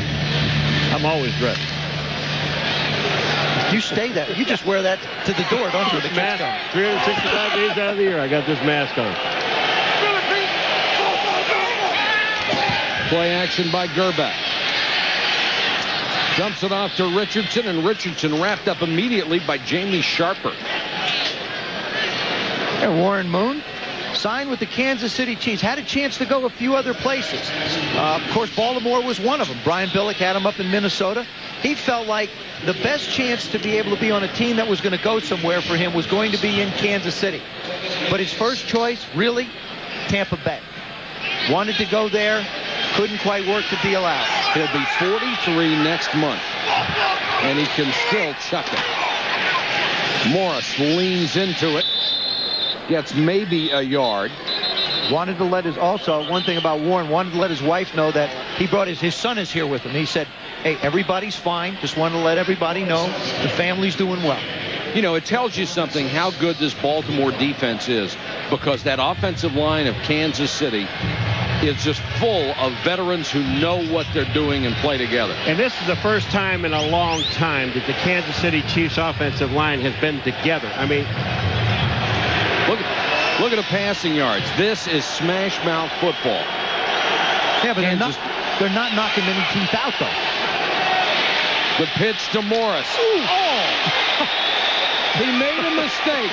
He hurdled Rod Woodson, and Ray Lewis was right there. How do you do? Let me tell you something. You said Bam weighs, what, 260? Yep. You want to see a guy stop dead in his tracks? Ray Lewis, you dream of these things. Ray Lewis, watch. Right, back to the left. Now watch him eyeball him. Bam! And that's straight down, folks. Wow. Straight down. There's over Rod Woodson and down. That was helmet to helmet. I'm just amazed at how high Bam got up in the air with what that hurdle. He did. Beautiful kick by Pope. They'll let it go. Unfortunately for the Ravens, it bounces into the end zone. A 52-yard punt. They'll have it at the 20 when we come back. 7:20 to go, third quarter. Still 7-0.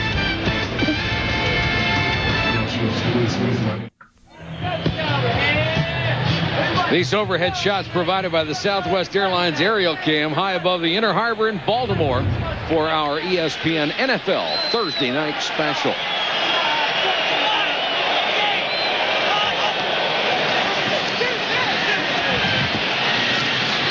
Case drops it off. That will be a gain of maybe 3 yards. Ray Lewis and Bam Morris in that last collision enjoyed a great friendship when Bam was with the Ravens. We asked Ray, what's going to happen tonight? It's going to be intense playing against Bam. Very intense, because Bam likes to talk. And, you know, when he was here, me and him hang out a lot. So it's going to be that little more thump, you know, that's going to come with the territory trying to hit Bam. I don't know if Bam was able to say anything after that last shot. A little more thump in that one. Thump.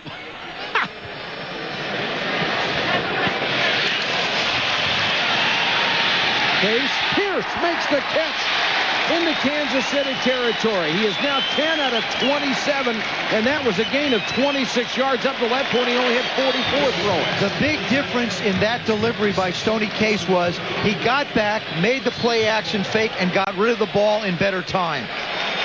And also stepped up.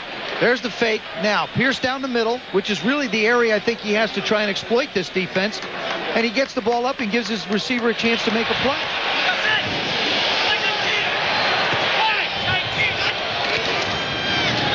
Rhett reaches the 46. Keep in mind about Stoney Case, he really hasn't had a lot of chance to play football. 4 years in Arizona, mostly what he did was sit on the bench. Ismail and Hasty are into it. Ismail and Hasty ended up on the ground like a tag team. I mean, every snap for Stoney Case is an education. Right. If you sitting on a bench, everybody says, well, it takes time to learn. I like what Kurt Warner did. Go to the arena football. Go play in NFL Europe. Just get a chance to throw the ball. Like Doug Flutie. Keep your game going. Take snaps. Stoney was another guy who went to Europe. Get a chance as much as you can to throw the ball. Case on a roll. Hasty with a pick. James Hasty. Touchdown. And occasionally you wind up throwing it to the wrong guy.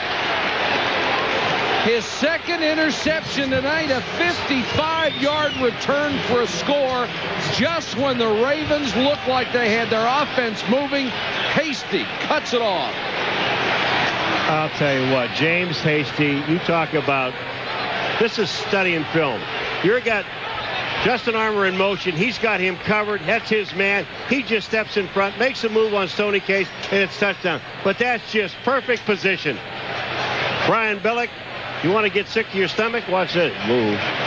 He's just migraine coming. Well, he's late again with the throw.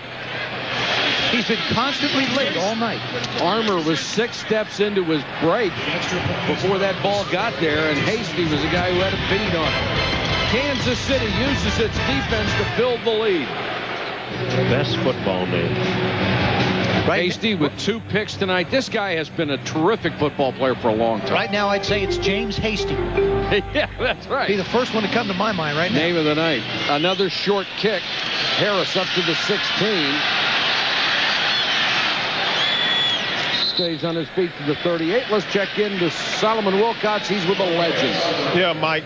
Hall of Fame quarterback Johnny Unitas is ESPN's defining athlete of the 50s. And Johnny, so much has been said about quarterbacks facing complicated defenses today. How much has changed since the time you played when you dominated? I don't think there's been much change. They do a lot more blitzing with your safeties than your defensive halfbacks more than they used to do that. But it's still 11 against 11.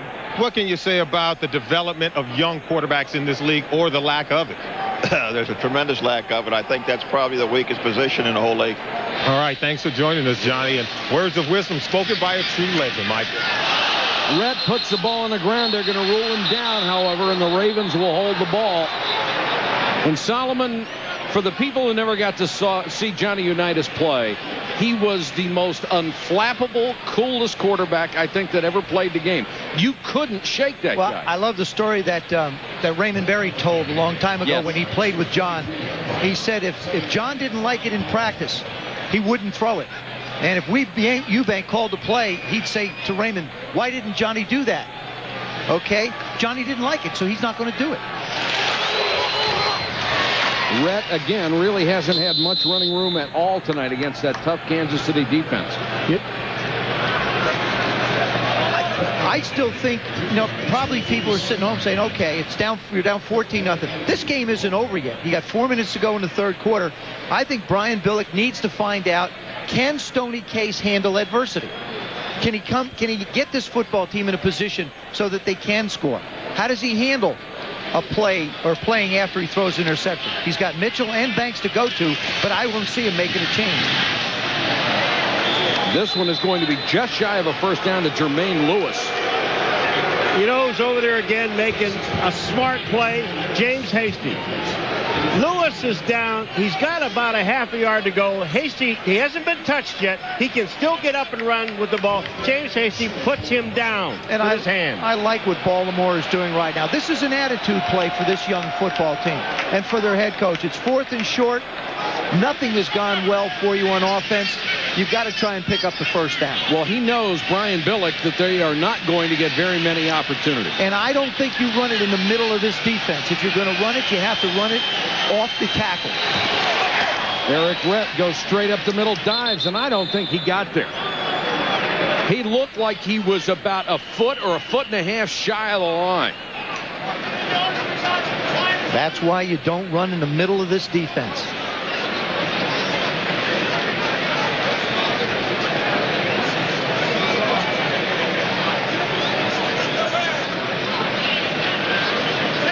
I think he makes this. Now, Chester McLaughlin is in the middle of the field. That ball, all they had to do is get to the 49-yard line, which they did. Chester McLaughlin's in the middle. Look at this. They stuff it.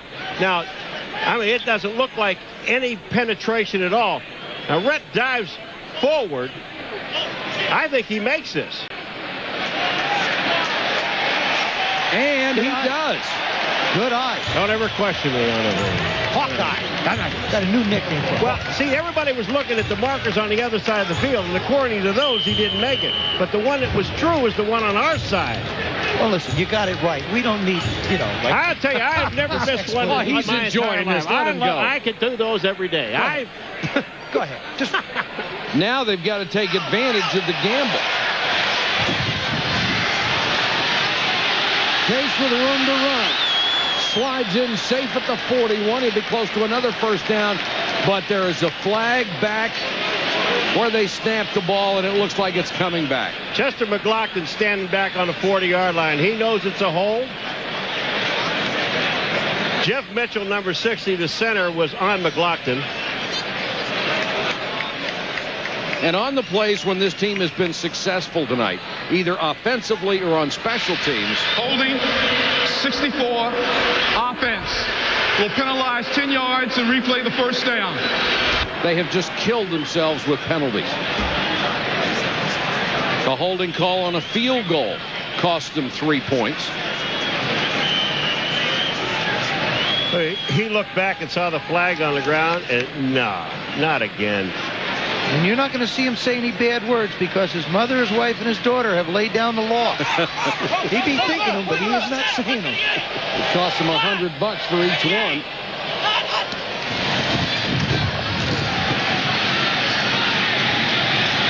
Warfield knocked it away. Nearly got the pick, and this second-year corner out of Nebraska has really played himself a good game tonight. Joe Theismann, I'm going to tell you what, every time this guy's throwing the ball down the field, Stoney Case, number 10, there are two wide receivers next to each other. Aren't these guys supposed to be someplace else, at least one of them? Take a look. What happens, Paul, is Jermaine Lewis gets pushed and blocked at the line of scrimmage, all right? He's supposed to be down the field clearing out for Justin Armour. It so happens that the corners are doing such a good job of the Chiefs, they're not letting the receivers clear. 2nd and 20. Case short set, throws this one behind Pierce, and he was covered anyway by Donnie Edwards. And now the crowd really getting on the Ravens offense. I can understand when you're saying you want to see how a quarterback acts in the eyes of adversity, but at the expense of a football game, and obviously the man is not having a good night. Well, let me explain the problem. Scott Mitchell's not the answer. No. He's made some horrible decisions, played himself out of a job. The only one he could go to is Tony Banks, and Tony Banks is not disciplined in this system enough to run it the way Brian would like. So he's basically got to live with Stoney Case. 3rd and 20, rifles this one complete to Armour. They've got it at the 43, and this will be a chance perhaps for them to go on 4th down again. It was a gain of 18. I think you have to go for it.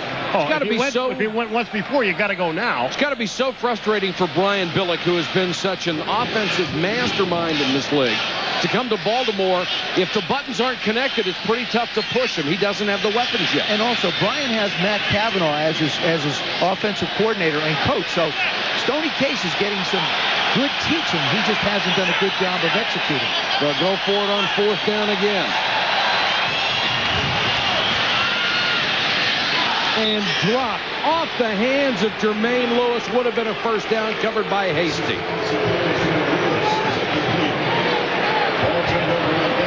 That was the 6th time the Ravens have crossed midfield. They haven't scored yet.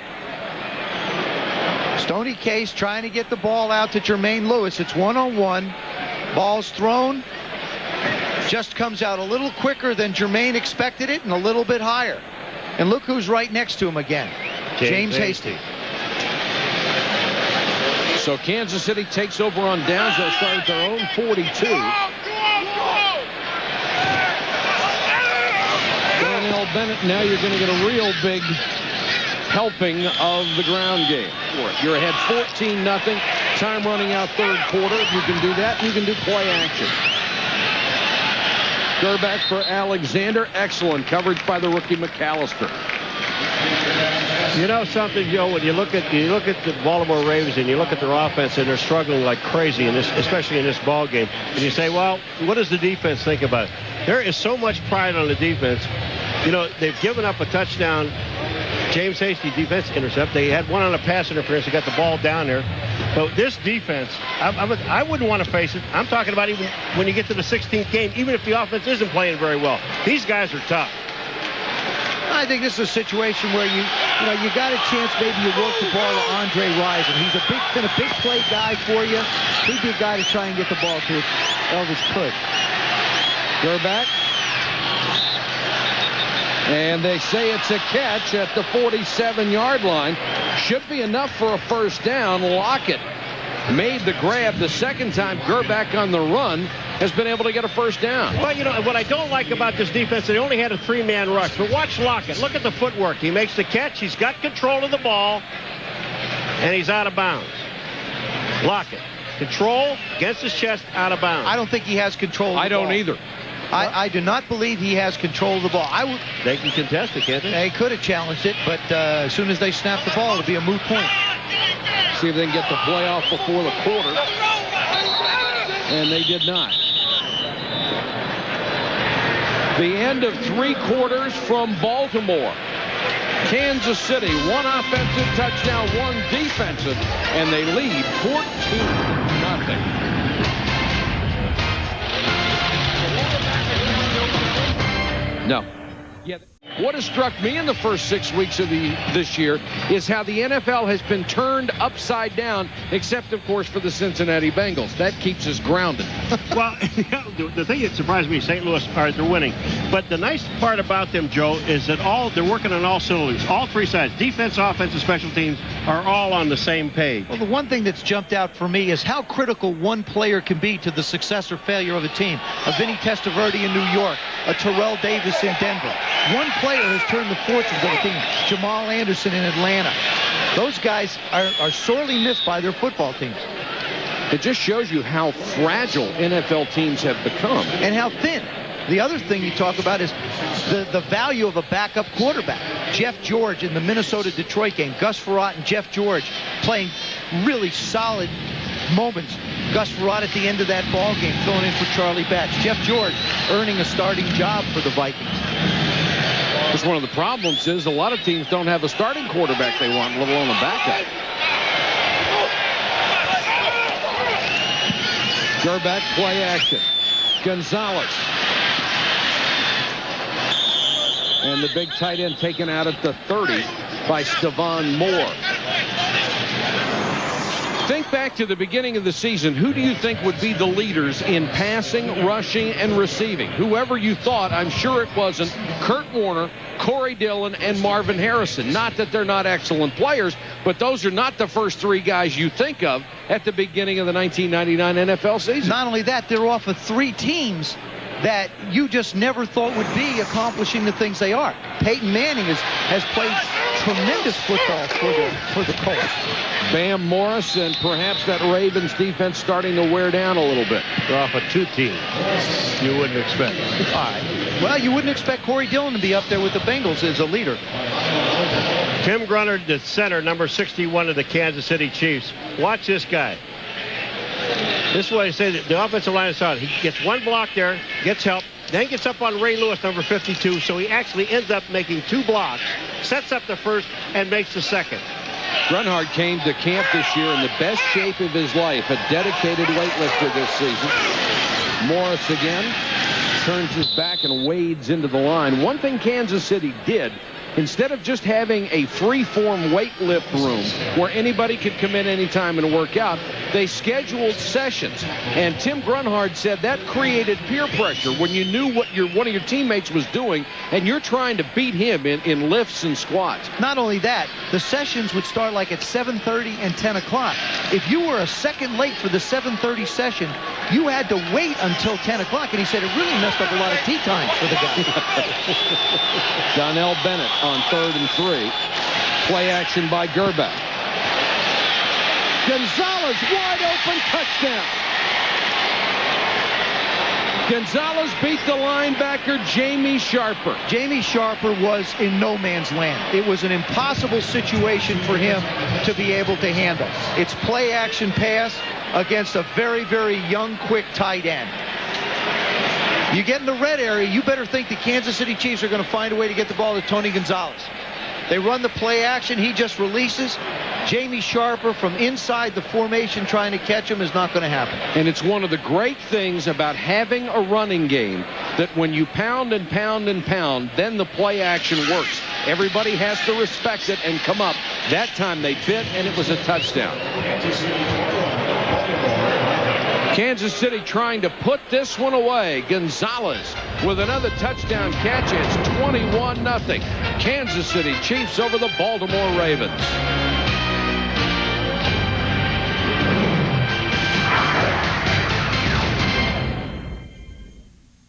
Always a beautiful scene here at the Inner Harbor in Baltimore. Not so pretty in the stands as they've seen their ball club fall behind 21-0 against Kansas City. Kadre Ismail on the return, taken out of bounds by Reggie Tung.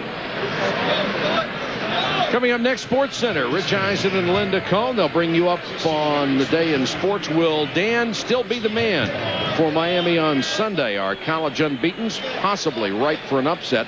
In the World Series Game 1, the pitchers are armed and ready. Yankees in Yes, they are. Yes, they are. What a great series that should be. What great playoff game. Well, the two best baseball teams of the decade going at it head to head. Case wants the screen to Evans.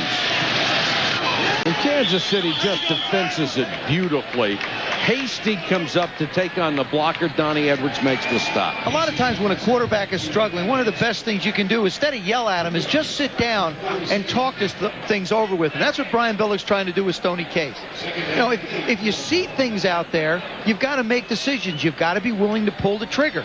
What I've noticed tonight is he's been late with so many of his throws. And it isn't a question of indecision. It's just holding on to the ball too long.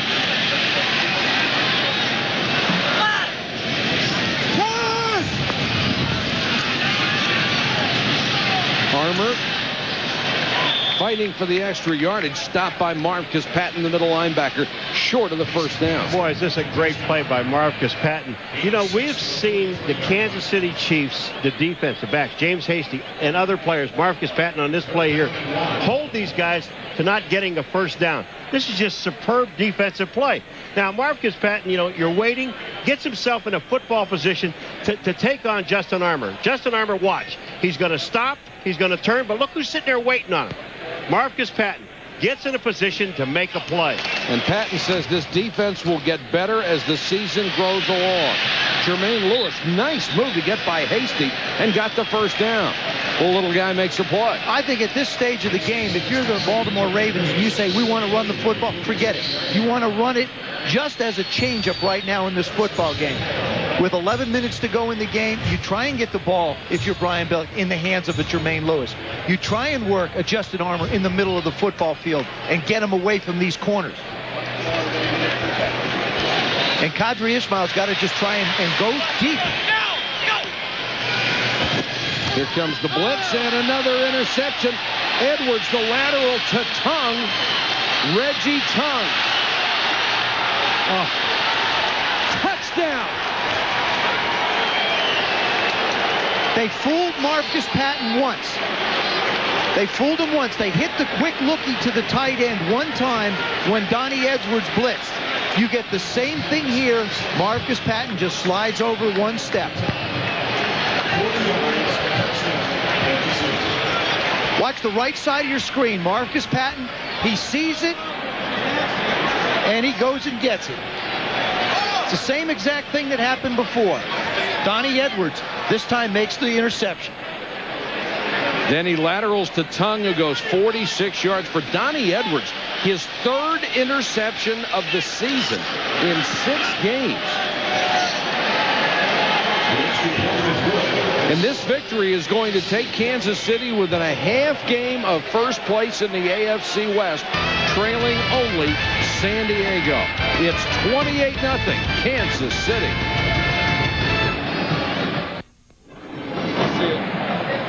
Tony Banks is warming up. The numbers on Stoney Case tonight, 15 out of 37, only 103 yards and 3 picks. A very, very tough night for the New Mexico veteran. Harris across the 30. There's a marker down. And it would be fitting the way the special teams for the Ravens have killed themselves with penalties tonight if this came back. Maslowski made the tackle.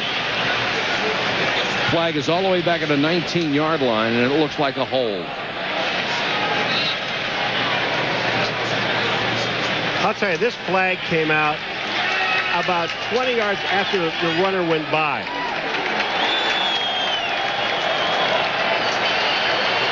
Blocking it back, doing the return, number 50. It's Brad Jackson who committed the penalty. And now the Ravens backed up to their 10. Hey, the football's been ugly, but the stadium's sensational. Oh, it's beautiful. Now we're getting to see a lot more of the purple, too.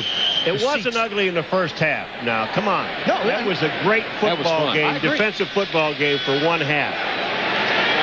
Then the floodgates open. The Ravens' inability to do anything on offense has been the difference.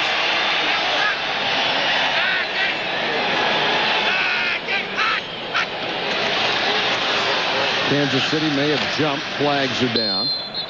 That's an easy way to pick up 5 yards. Well, they needed about 50 more of those to have any kind of a chance tonight. Kansas City with 2 interception returns for touchdowns. Offside, 71, defense, still first down.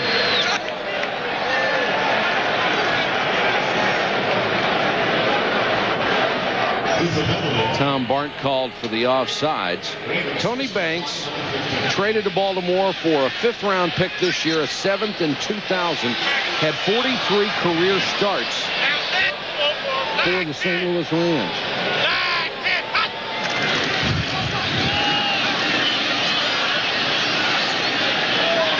Sidearms this one and dropped. Ismail had a shot at it, couldn't hold it. The one thing that I've noticed, and they put in a new section of the field, and you see so many players slipping and sliding, no matter how long the cleats are. Ismail has slipped. Banks, we saw slip on that one. We've seen defensive backs go. They filmed a movie here a while back, and you can see the seam running right down there. That's all new, the middle of the field, and it's just slick. It's the second time they replaced it. The movie people had to replace it twice. $750,000 worth of sod, thank you. Long movie. Woo. Here comes the blitz. Banks to Armour. Hasty gets him at the 35. Banks threw that one on time and perfectly. Tony Banks has a 1-year contract, as does Stoney Case, as does Scott Mitchell.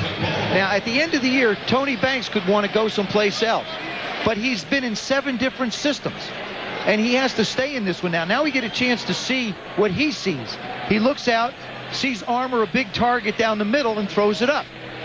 I hope he doesn't leave. I hope he gets a chance to work a couple years in a system so that he can learn the defense and learn an offense. And certainly under Brian Billick, he'll learn a heck of an offensive system. Eric Rett runs into a stone wall.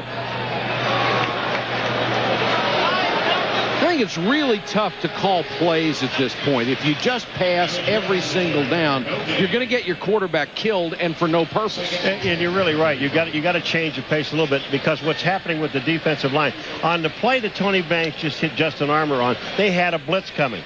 They picked it up very well. Now, you've got to get these guys to think run a little bit. Now he's got to go back and throw the ball on 2nd down. But these guys on the defensive line are teeing off. Here they come. Oop. Banks under pressure, throws as he's hit. Caught at the sideline by Ismail. What a job by Tony Banks. How strong is Tony Banks? Now, apparently very. Well, it's one thing to have like linebackers and defensive backs wrapped around you. This is the entire defensive line of the Kansas City Chiefs. He pumps once, and there you see him. They're on Ward's on the ground. I mean, they're all big guys. Ty Parton, he's on top of them. These are all the backup guys. Ranson is in there, and they're getting back there. But again, all they're doing is teeing off. They're not thinking anything about run. The linebacker will pick that up. That's Marcus Patton. He'll pick up all the running plays. Why you wonder about the play action, what purpose that serves? None. Banks rifles this one. Ismail again can't make the catch. I don't agree with that. You know, you say the play action doesn't serve any. It does. They still could run the football, so it could buy that quarterback a half a beat just to be able to get the ball. Plus, the other thing what it does is it allows your receiver, if it's a tight end, to release if the linebacker has to hesitate for a second. The only problem with play action in this part of the game that I think is it doesn't slow the defensive line back down, because they don't care. They don't care if you run the ball. Go ahead. But it will create separation for the linebackers in the secondary. If you have time. Richardson to kick to Vanover. High floating spiral. Vanover with a fair catch. 7:37 to go. 46-yard punt by Kyle Richardson. No return. The Kansas City Chiefs coasting in Baltimore. 28-0. Bam Morris is in as the running back. His Kansas City takes over at the 12-yard line. They'll just be working on the clock, and Morris comes outside. Driven out of bounds to the 20 and pancaked by Ray Lewis. Let's take you live to Enhanced TV, and we want to take a look at the fan poll. part of this and give you an opportunity to participate. The question is, do you think the Baltimore Ravens will score tonight? There's 7:26 to go in the ball game. Well, I didn't ask you. This is for the people. This is for the people out in internet land. All right. Why can't I? Well, just wait a minute. What do you think, Paul? Hey. Hey. There's a possibility. Okay. I don't want to influence anybody. All right, we'll get the response here in a second. Morris spins across the 20. And here's the answer to the fan poll question. Will the Ravens score tonight? Well, a third of the people think they will. You know what? This is not like a trick. Those are the guys on the Raven bench. They all have computers. This is not like a trick question, is it? Ooh, Art Modell. He is not a happy camper. Maybe he was one of the 34% that voted yes. I think the people in Cleveland are just watching this game just to see something like this. There's not a lot of love lost there. Gerback being chased, throws it away. It was almost caught at the sideline. Lockett with a tremendous effort. And again, keeping his feet, trying to keep his feet in bounds. I mean, first Elvis Gerback, the throw he makes, and then watch this. Watch this catch by Lockett. He's already out of bounds. His toes are on the line, but he does catch the football. That's what terrific. An effort. They're the kind you throw away when you let them go. You figure, oh, I'm throwing it away, and all of a sudden the guy's got it in his hands. I think that's what Elvis thought. I'm just getting rid of this baby. Poor kick by Pope. Lewis will catch it on the third hop and gets it back shy of the 45-yard line. Only a 39-yard kick with the roll. We're down to 6:09 to go in the ball game. Kansas City 28-0.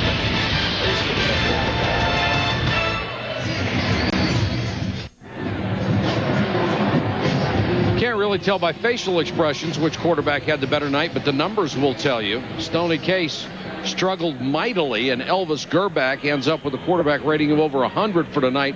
Very efficient, 9 out of 16, 112 yards and 2 scores. Nice circle. I'm working on it. I'm working on my circle. Really nice circle.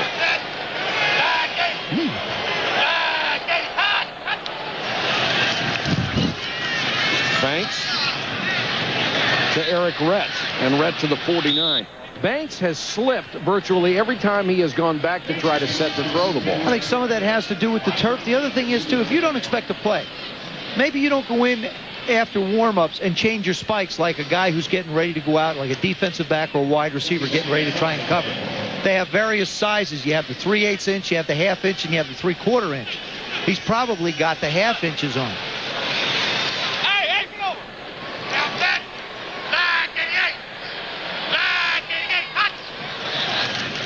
Rhett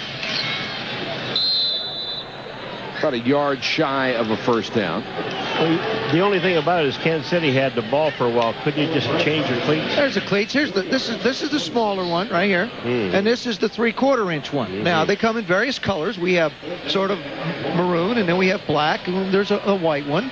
So well, the temperature drops in the field is wet. I'm trying to build an excuse for the guy. Cleats ain't getting it for me. I'm telling you that now. 3rd and a yard. Rhett trying for the first down, has it and more.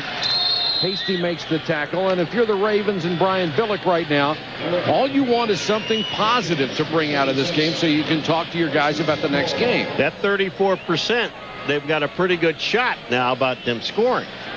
That's right. You're back to that enhanced TV stuff. I love that. I love that. I need another chance. You'll get a lot. You'll get a lot. You're the only people left here.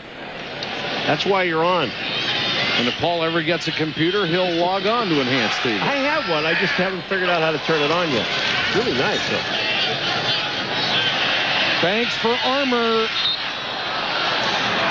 And the flag is down. That's been the Ravens' biggest play all night long, the interference calls, and they've all come against Dishman.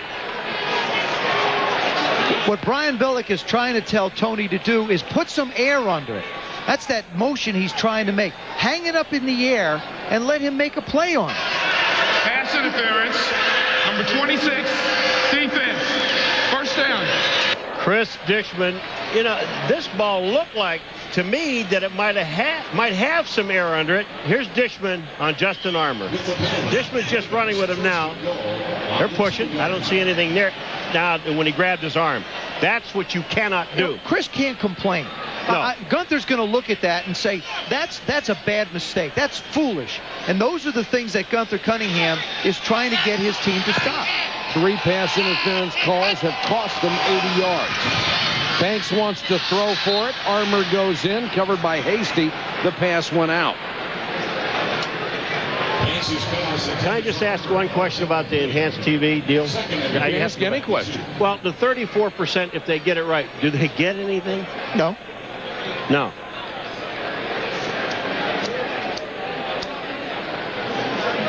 Look at that. 80 yards and pass interference. You know, and to me, that's something we want to show each week because that's become a big part of it.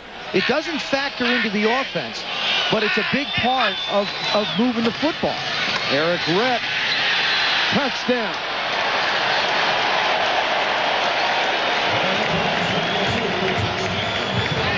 So the third of you who predicted that they would score are correct.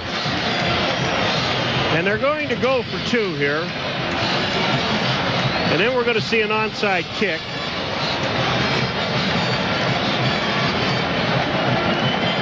And then Kansas City's going to run the clock out.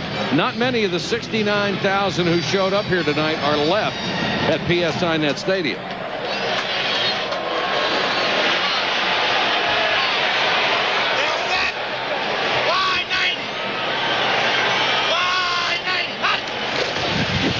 Evans, and he walks in.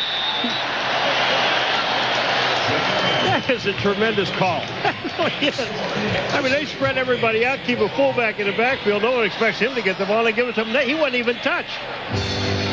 Eric Rett on the touchdown. This is good blocking up front and good running. Again, the score's 28-0 at this point. But watch the blocking by the offensive line. There's the hole. And Rett getting into the end zone. That's touchdown. They waited a long time to call touchdown. Here it comes. Look at the blocking up front. That's good. Now, here's what you talked about before, Paul. Look at how they spread out this defense. Look at the hole that's created right there. You got everybody spread out all over the place. Now it's just a walk-in. There are no linebackers to act as leapers. You spread the entire defense out and let him pick a hole. Evans decides to go inside of McLaughlin, who at this point hasn't played for almost 8 minutes, and I would say is not very hot and warm. So the Ravens get on the board, but there's 4:05 to go in the game, and they're still down 28-8. Art Modell watching his team fall to 2-4. Players make plays and win games. The Ravens offensively do not have playmakers. And they're going to have to live with it, and Brian Billick is going to have to find out what he needs, and they're going to have to make some room for it. This team is loaded on the defensive side of the ball with stars. They're going to have to find some on offense. Look at the gold 1st and 10 line. That will tell you where the ball has to go before the offense can touch it. It's recovered by the Ravens, but there's a marker down. It looks like they were offside. Yes, indeedy duty. The Ravens were offside. The ball must go 10 yards before the kicking team can touch it. The receivers can touch it anywhere. And what the other thing is that you can't be beyond the line, the 30-yard line, before he kicks it. That's the third thing.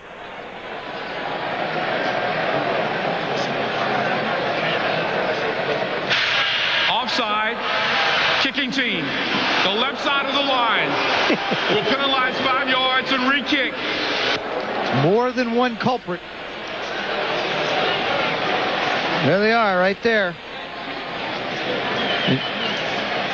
Here's the ball, right there.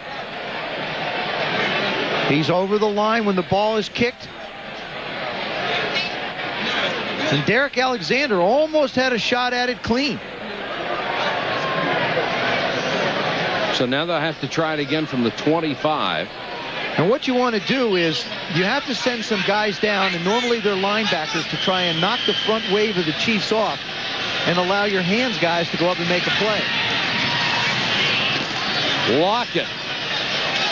And a flag is down. Well, the ball didn't go 10 yards, but it doesn't have to for the receiving team to get it. You dug yourself out of that one. I did. I know. It's terrific. You're doing great. The receiving team can touch it anytime. The kicking team can't touch it unless the receiving team touches the ball. You want to stop? You were doing so well for so long. Like you said, if the receiving team touches the ball and the ball is fumbled, then the kicking team can touch it. But they can't touch it unless it goes 10 yards. Yep. Wow, that was good.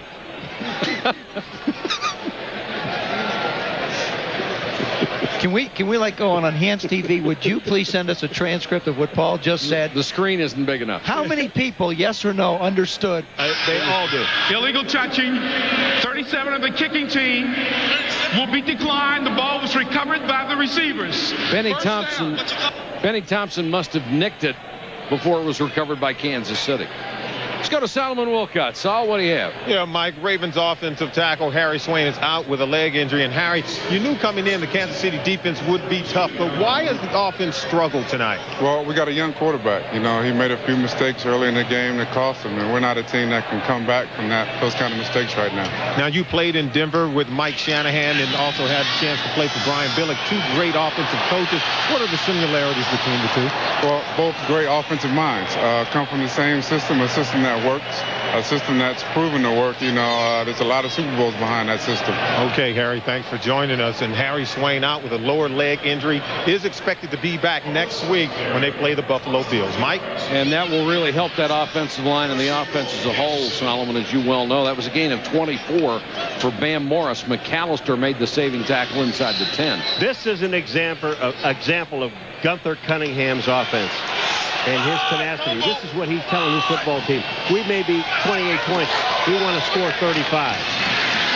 Morris staying on his feet down inside the 1, dragging Rod Woodson with him. I also think it's indicative of a Baltimore Ravens defense that has had to be on the field so much tonight. And physically, you get pounded on like the Chiefs have done it, it's going to wear you out.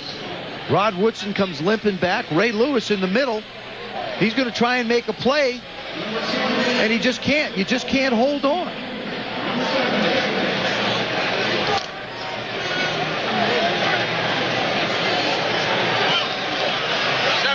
Kansas City hustles that, 2nd and goal.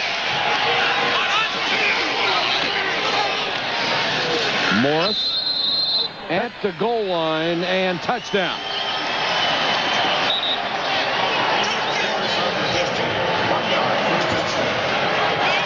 Bam Morris gets his touchdown. He's hit right at the line of scrimmage, and he just makes a turn and turns the ball right into the end zone. Watch Bam Morris here. He's going to be hit right at the line of scrimmage here, and watch the turn. He makes the turn and puts the ball over the goal line. Smart. 16 carries for 70 yards and a touchdown tonight for Bam Morris. And after all the disappointment of last year and the collapse that led to the resignation of Marty Schottenheimer and the appointment of Gunther Cunningham, the Kansas City Chiefs have won 4 of their first 6, and they certainly look like legitimate contenders. Now, do you think, I'm going to give you a question, Joseph, do you think this man's going to sleep tonight? No, he doesn't sleep at all. He never sleeps. 4 hours a night, whether he needs it or not. And this is what you look. This is what's important to Gunther Cunningham. The rushing yards in the first quarter, about 150. Gets a little bit more in the second, but look at the fourth quarter. 276 yards right there in the fourth quarter. That's the kind of football that Gunther Cunningham wants his football team to have. He wants to be able to run the ball at the end of a game to either protect the lead or eat some clock up. And the guys really like playing for him. And, of course, Tony Gonzalez is really starting to blossom into the tight end they'd hoped to be. They brought in Keith Rowan to be the tight end coach, and he's made a world of difference to Tony Gonzalez. I think talking to Gunther Cunningham yesterday, and, you know, we mentioned that you hear it a lot of times. He is a player's coach. He's not. He said, I never will be. I'm going to be a coach that the players will like, but they'll also respect me. And there are some things they won't like, but he doesn't treat anybody any differently. I mean, to him, really, they're all stars on this football team. There's no one person that's special. One set of rules, and you had better abide by them. Harris on the run at the 19. Taken out of bounds up at the 33. Coming up next, Sports Center, Rich Eisen and Linda Cohn standing by to bring you up on the day in sports. How about Dan Marino on Sunday in Miami? Are the college unbeatens ripe for an upset, and all the pitching matchups set for the World Series? And one of the things that the Kansas City Chief fans are going to have to get used to is not hearing the name of Derek Thomas a lot as far as sacks and rushing the quarterback. They'll pick their spots with him, but he's now moved over to the strong side linebacker position, which is one where he'll have to be a more complete defender. And he's shown tonight he can certainly do that. Covered a couple of passes from the flat, did very well with it. O.J. Ofadale, third-team tight end, catches the pass from Banks. Ofadale out of the University of Missouri.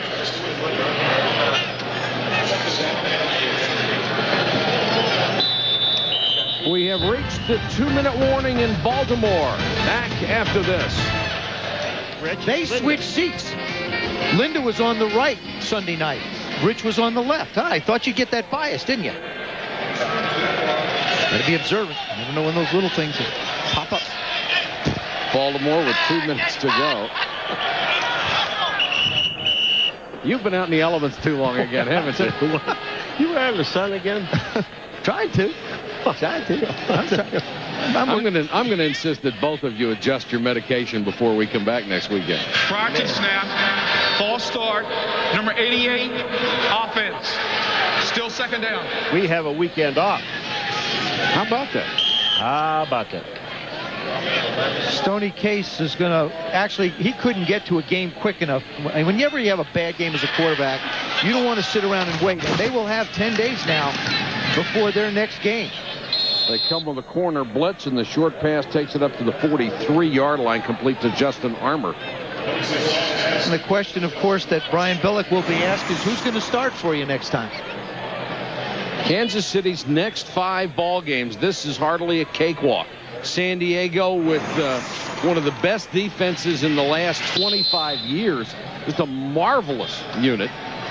But a lot like Baltimore, they have yet to get their offense untracked. Then at Indianapolis, at Tampa Bay, Seattle, and Oakland, and both of those teams certainly fighting to be in the chase in the AFC West. They got 3 out of 5 in their division. That's tough. And they will certainly have to prove themselves during this stretch. Banks throwing for Ismail, who lost track of it. Well, I'm going to tell you, Ron George almost killed Banks. He ran right through him. Banks is smiling, and you're going to be hurting tomorrow. This is free shot time for a defensive lineman and linebacker. Well, a linebacker's blitzing. That's Ron George, 55. He doesn't get to play a whole lot, but when he does, watch what happens. Hello. Bam. That hurts. Not somebody as big as Tony. That hurts. Yeah, you're right.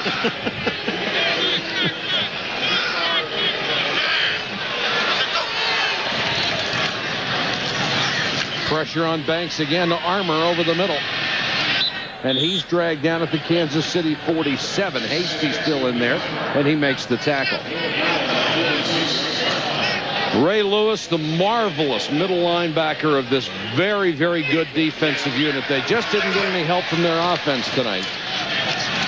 And eventually could not stop Kansas City on a couple of occasions when they had to. Talked about Ray Lewis. We talked about him at the beginning of the game. He was averaging 15 tackles a game this season. You know how many he had tonight, Joseph? 15. Thank you. Am I right? Yes, absolutely. Wow. Yeah, that's right on target. 15. Banks gets out of bounds. The hit on Bam Morris should have counted for 2 tackles. James Hasty with another tremendous performance. Guy I always thought was underrated. That was his first pick of the night, the 37th of his career. The 38th of his career, went for a touchdown. He was excellent in coverage. There's the pick that went for the score. Hasty made the Pro Bowl in '97 for the first time. He is in his 12th season. Came over from the Jets in 1995. Been a mainstay of the Kansas City defense. Here's the blitz. Ismail, the target. Dishman was right there. And that's all Brian Billick can do right now is just shake his head. You know, I really like what the Kansas City Chiefs are doing defensively. They're not sitting back. It's not Gunther's personality. They're not sitting back in a rush 3, drop 8. They're bringing safeties. They're bringing zone blitzes. Kurt Schottenheimer said, hey, look, I'm going to keep on working the things that I need to work. And I think he's done a wonderful job. He's worked with Gunther Cunningham for the last 4 years as the backfield coach, knows these guys real well, and is I think, going to become a heck of a coordinator. It's another blitz. They pick it up well this time. And this pass incomplete at the goal line. Again, brilliant coverage by Eric Warfield. They said he has all the skills in the world as a corner. The Ravens have now gone 6 straight with a completion percentage under 50% and throwing for less than 200 net yards. The longest streak since 1980. The Giants also have 6 in a row. Brian Billick has explained to his football team, I have a 6-year contract. Okay? $9 million. I have a 6-year. I'm going to be here. And what he's going to do is he's going to check and see how well Stoney Case handles this and see if Tony Banks is the guy that can continue to grow and get better. And he's going to start to find some playmakers for his football team. They go on 4th down to A.J. Afadale. That is very, very close to a first down. Brian Billick, I believe, called timeout with 2 seconds to go. That will give him a chance to measure for the first down and get off another offensive play. Well, he's got one play there that he wants to run. Hasn't seen as many as he'd like tonight. Well, he's not going to get a chance to run it.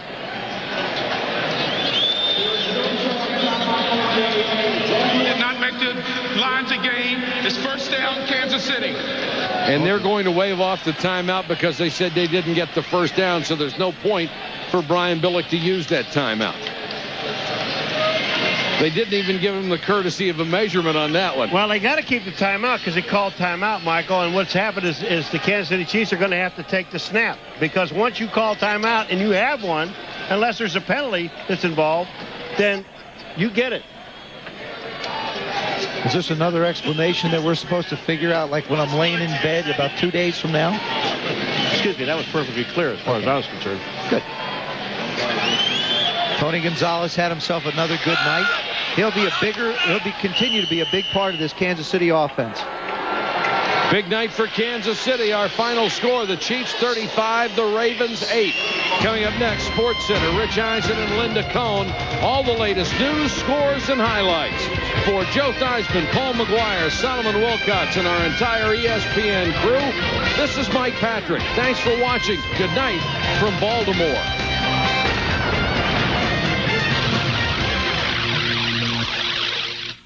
This has been a presentation of ESPN, proud to celebrate another moment from our first 20 years. Everybody picture it. Here we go. Feel it.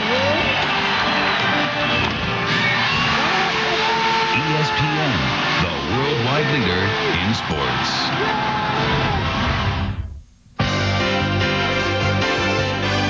ESPN thanks you for watching this presentation of the National Football League.